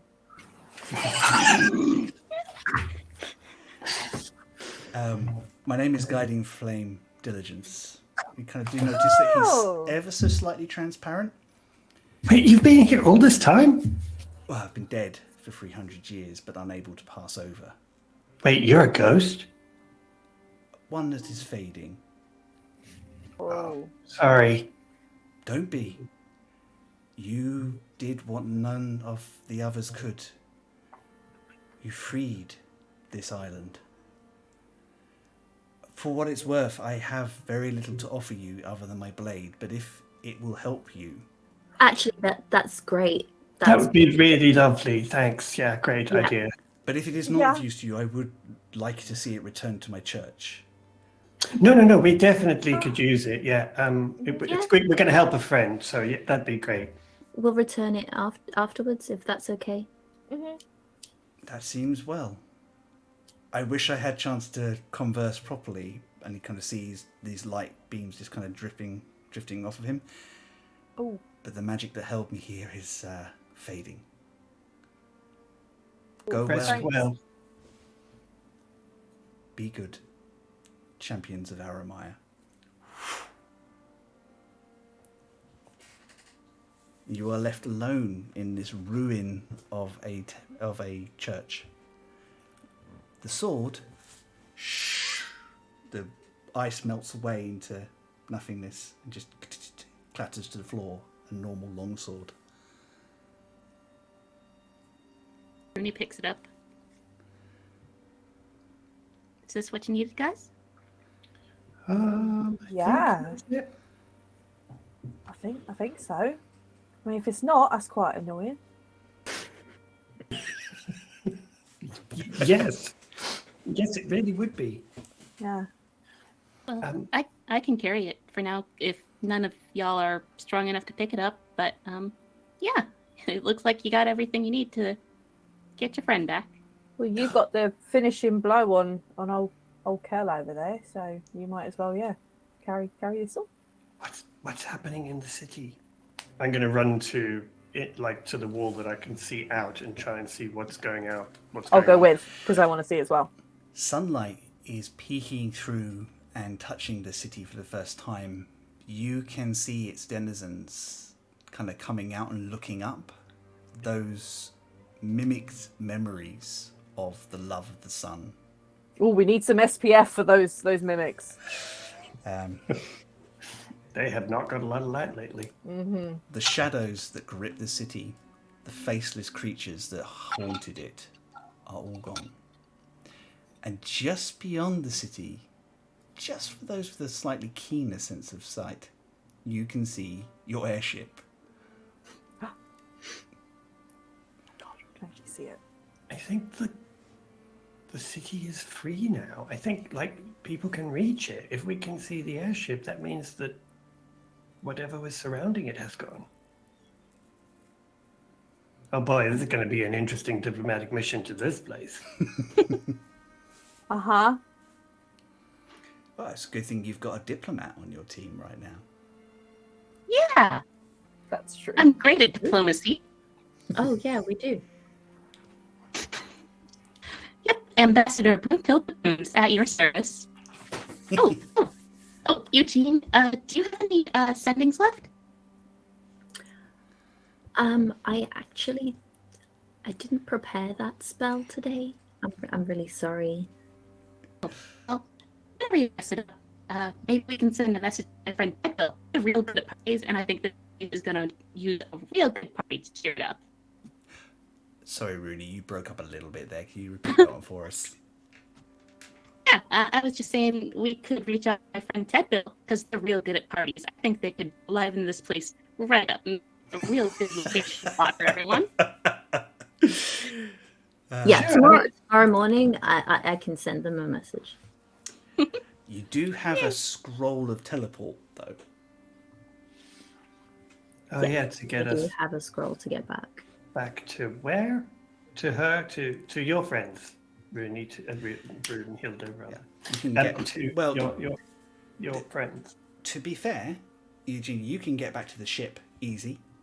You know the magic circle in the Duchess's palace. And you know a couple of others as well, but that is entirely up to you. Should we? So where do we want to go? Blow rock off. Let's just go party somewhere. Yeah, Brunhilde just steals the scroll and runs because she's going to go revive Cotton now.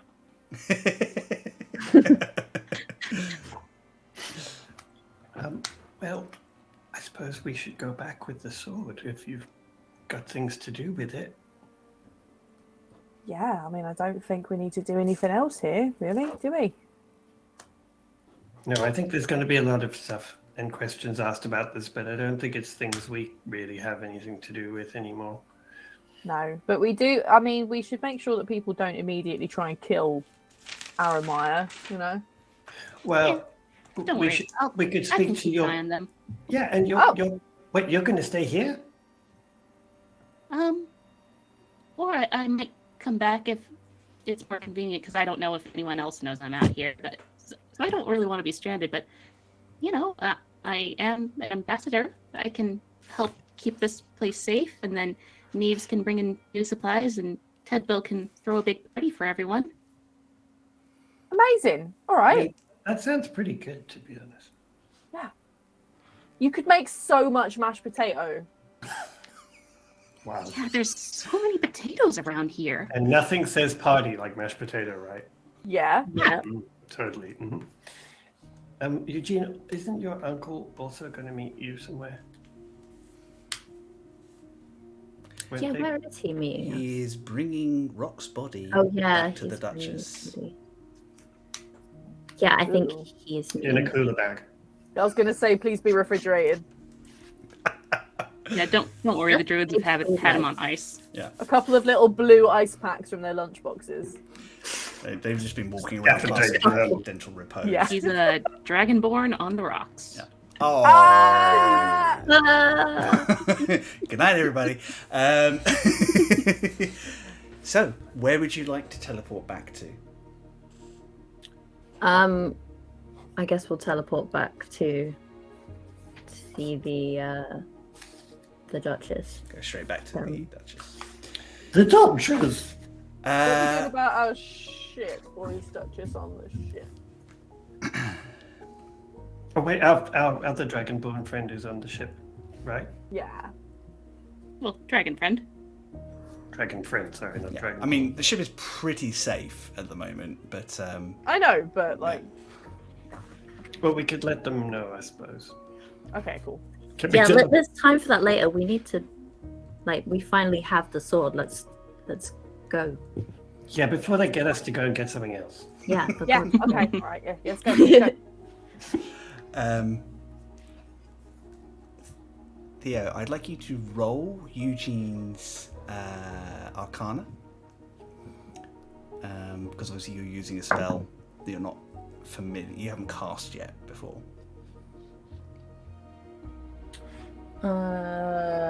That is a 15. 15.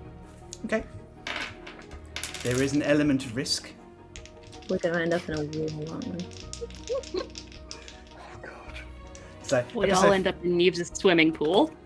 Have you got the D6 from the bedroll? Yeah. No, I already used that. Ah, shit.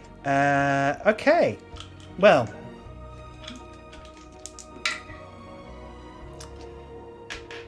On target. You fluff a couple of the incantations just because you're not familiar with it, not because of any personal skill. It's just it's the first time you've cast it. And you kind of feel the magic take shape and you're worried for a second. All of you disappear. You literally skid to a halt in the familiar chamber of the Duchess Theramire showed you. I feel like I might go a wee bit further because Yeah. there's not much traction on who. Aisling goes over a chair that's been positioned there for guards who are in the sort of general vicinity. Oh, fuck! That's all right. I just rolled to see what Toby would do, and I literally rolled a 2 on my dexterity. So Toby lands on top of Aisling, leaving Eugene and Bruni in the middle of the magic circle. The clattering does bring a couple of guards who come around the corner and immediately kind of do recognise you all. Kind of salute sharply. And Hi! bow briefly to Bruni, and then one of them marches off to go and get the Duchess. I think he's scared of you. Just worked with him, whatever. I think you know some of the staff here by this point. A number of times you've popped over, Bruni. Mhm.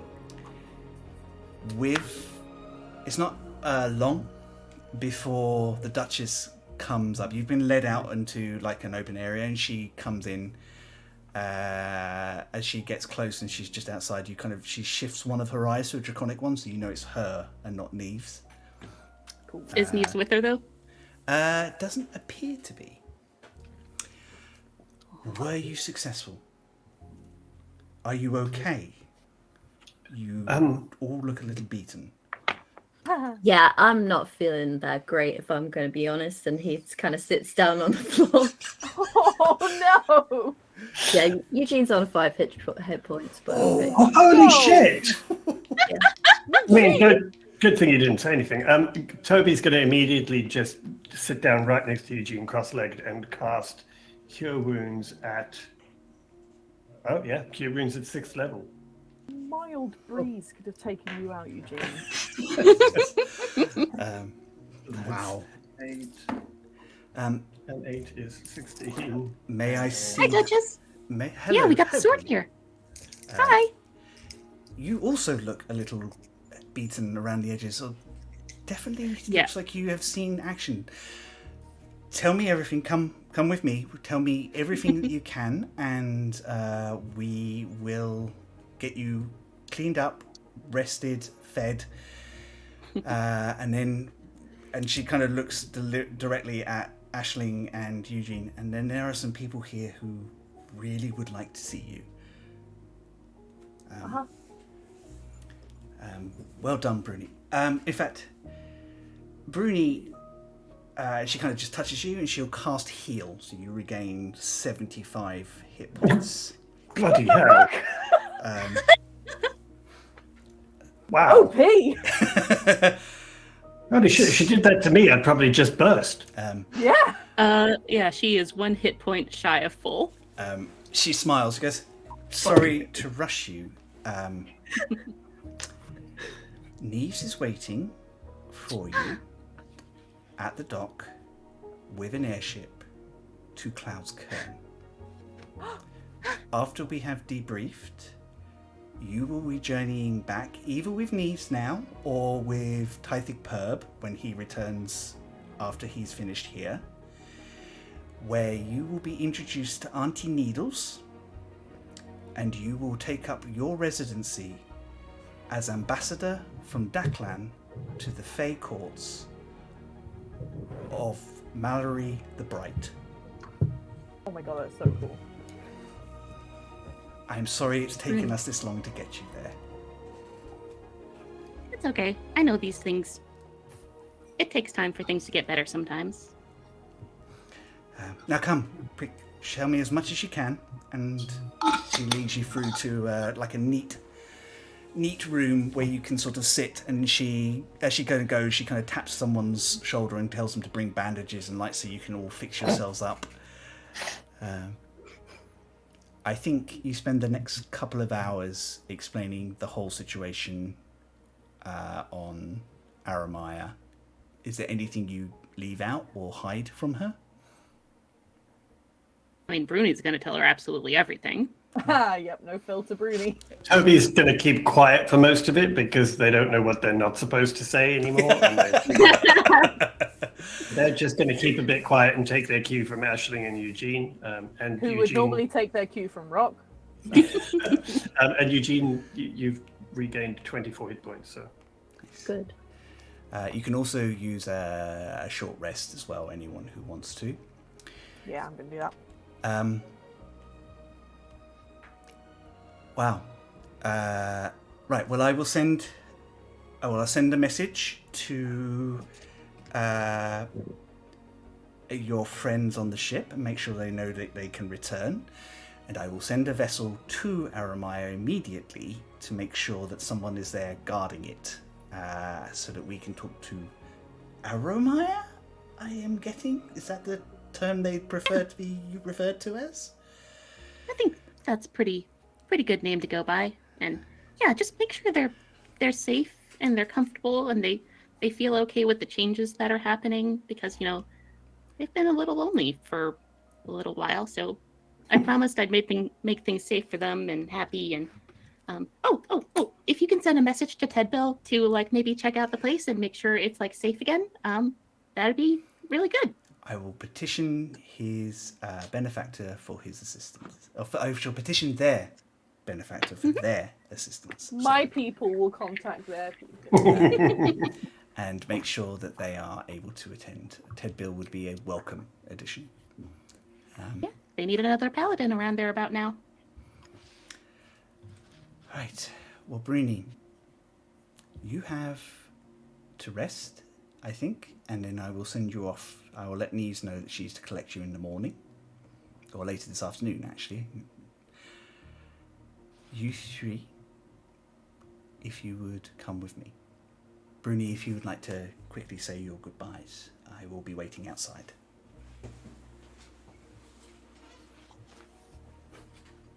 Well, it's been fun, guys. You're really strong. Thank you for your help. That was amazing. I mean, it was a little bit scary, I think, with the big hammer thing, but you were really amazing. And and Toby is going to give Bruni a flower crown that they have druid crafted. And it's all just woven little pink flowers in a little crown, and just give it to Bruni and just go, okay, bye, and then walk away quickly and just stand at the back. Oh my god, that's so cute.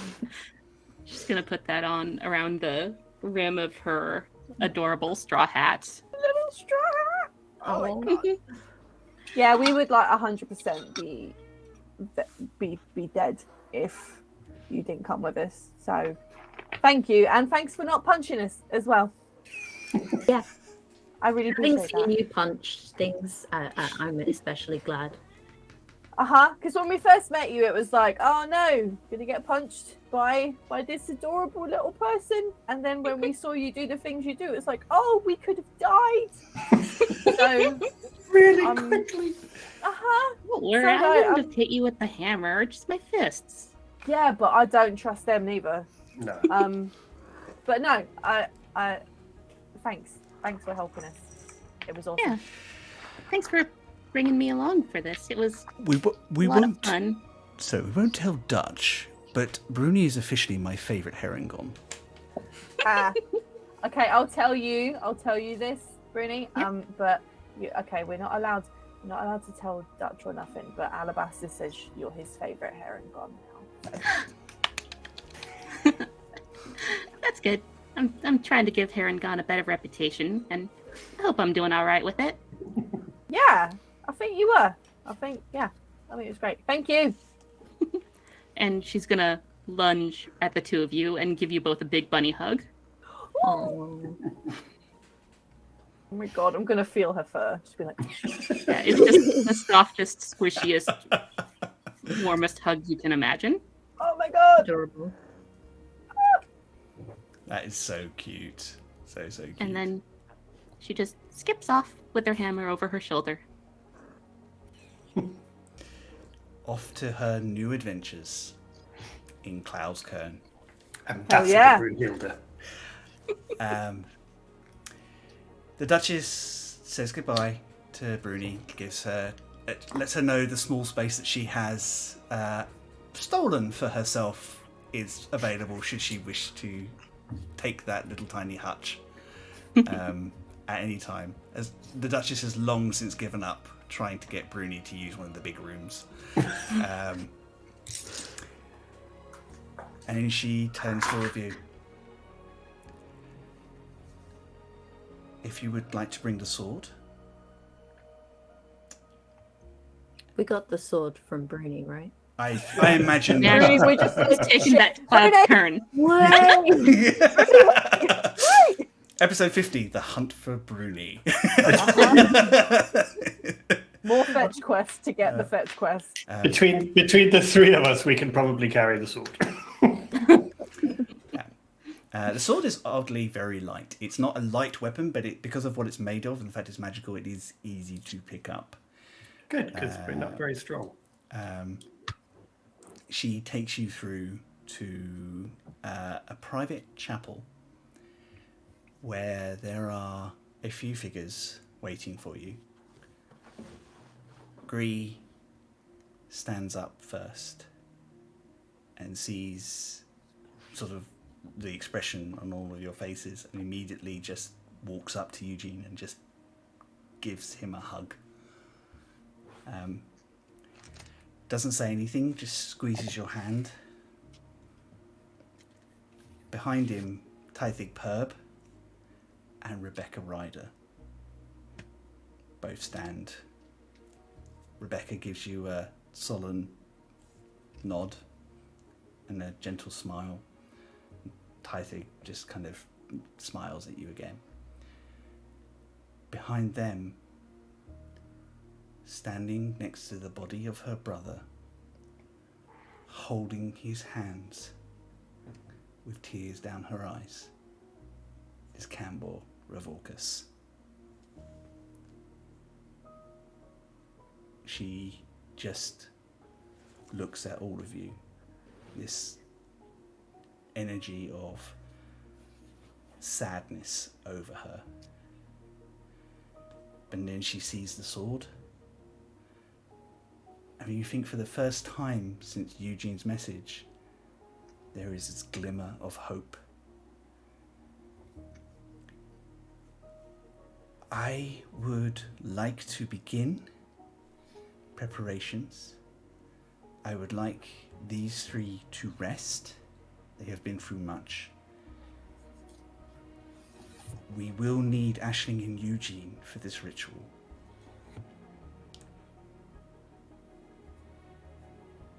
Campbell goes, of course, anything, just... and she walks up and she just kind of takes both of your hands. Thank you for all you're doing. Is this Campbell? Yeah. I think Eugene just gives her a big hug and I think he's been trying to kind of hold in all his emotions because they've had a task to do, but yeah, all of that kind of breaks and he's just gonna cry. And she just pulls you in and just grabs Aisling as well. And the three of you just let loose that tense energy that you've all been holding on to. And that is where we're going to stop today's episode. Well, there we go. Ooh. Bit of a big emotional moment, but I didn't want to kind of delve any further. Guys, next week So close. is episode We're getting 50. our rock back. Well, get your good dice out. Oh, this episode had it all. Nasty villains, emotional beats, wonderful humour, and a wonderful guest. And sexy tiefling. And sexy tiefling, yeah. Rocky's going to be so pissed he missed the sexy tiefling. You didn't ask about the tiefling's arms. Fuck. You'll say have different possibly. focuses. Guys, this has been a really good episode. Thank you so much for being with us. We've run over quite a bit, but I just wanted to make sure we got through everything. So thank you so much for everyone who stayed with us and bore with us. Next week proves to be a very interesting episode as we try to get our Dragonborn back. I am going to let my guests tell you my guests and friends tell you where they can be found and what they have coming up. I'm going to start with our lovely Rooney. Thank you so much for coming on this ride with us. Thank you, Rooney So Runes. cool having you. Oh my god, we got to have the Rooney puns IRL. I know. No, right? So good. It's crazy, man. Yeah. Yeah, glad I could deliver, and also on that tanky goodness. Yeah. Oh, And didn't Death you by just? Bun Wow. Bun. Death by Bun Bun shall be our new chant, I think. Death by Bun Bun. Fun. I have really enjoyed having you here as well, and it's so nice for these guys to meet the little chaos child that you created for our one shot that last year. So cool. So yeah, please tell people where they can find you and what you have coming up. You can find me if you want to follow my personal Twitter. It's at Rooney Runes over there, or follow my Twitter for my main project. It's at Starfall Podcast, or at Starfall Pod over on Tumblr. And yeah, just see more of the puns and the lovely little fantasy world I'm trying to put together about now. Yeah. And also, I just wanted to shout out my friend Hannah, who is the player of the aforementioned Ted Bill, because it's her birthday today. Happy birthday, Hannah! Birthday! Yeah. Ted Bill is an amazing character as well. And there wouldn't be as much confetti without them. we need the confetti. Yeah. We Confetti's do always good. need the confetti. Well, hopefully, I think they stepped off, but hopefully they will get the messages and the well wishes when they kind of catch up with the rest of the episode. Amazing. Theo, would you like to go next, please? Sure, you can find me at my website, which is theoblueillustration.com. There is links to all my other social medias there if you wish to follow me. Amazing. Charlie. Hello. All my stuff is at charlievince.com. That's got my portfolio and my shop, and all the links to my social media as well are all on there as well. Not got anything particularly exciting on at the moment, but I don't know. I post cute pictures of my dog in my stories, so go over to my Instagram. Boba is a cute dog as well. So. She's the cutest little demon. She's flipping the rug, which she shouldn't do. As a hungry demon. She's like, you can't stop me. She's literally, I don't know if you can see it, she's hiding just behind the door frame. Possibly And not. she's figured out that if she has a toy in front of her face, she can't tell that I'm licking the rug. Amazing. And hi, Mum, love you, Mum. Hi, Charlie's mum. Me and Mum and my sister all got matching tattoos the other day. Aw, Oh, that's cool. so nice. That's really cute. Yeah. That's really cool. Wayne.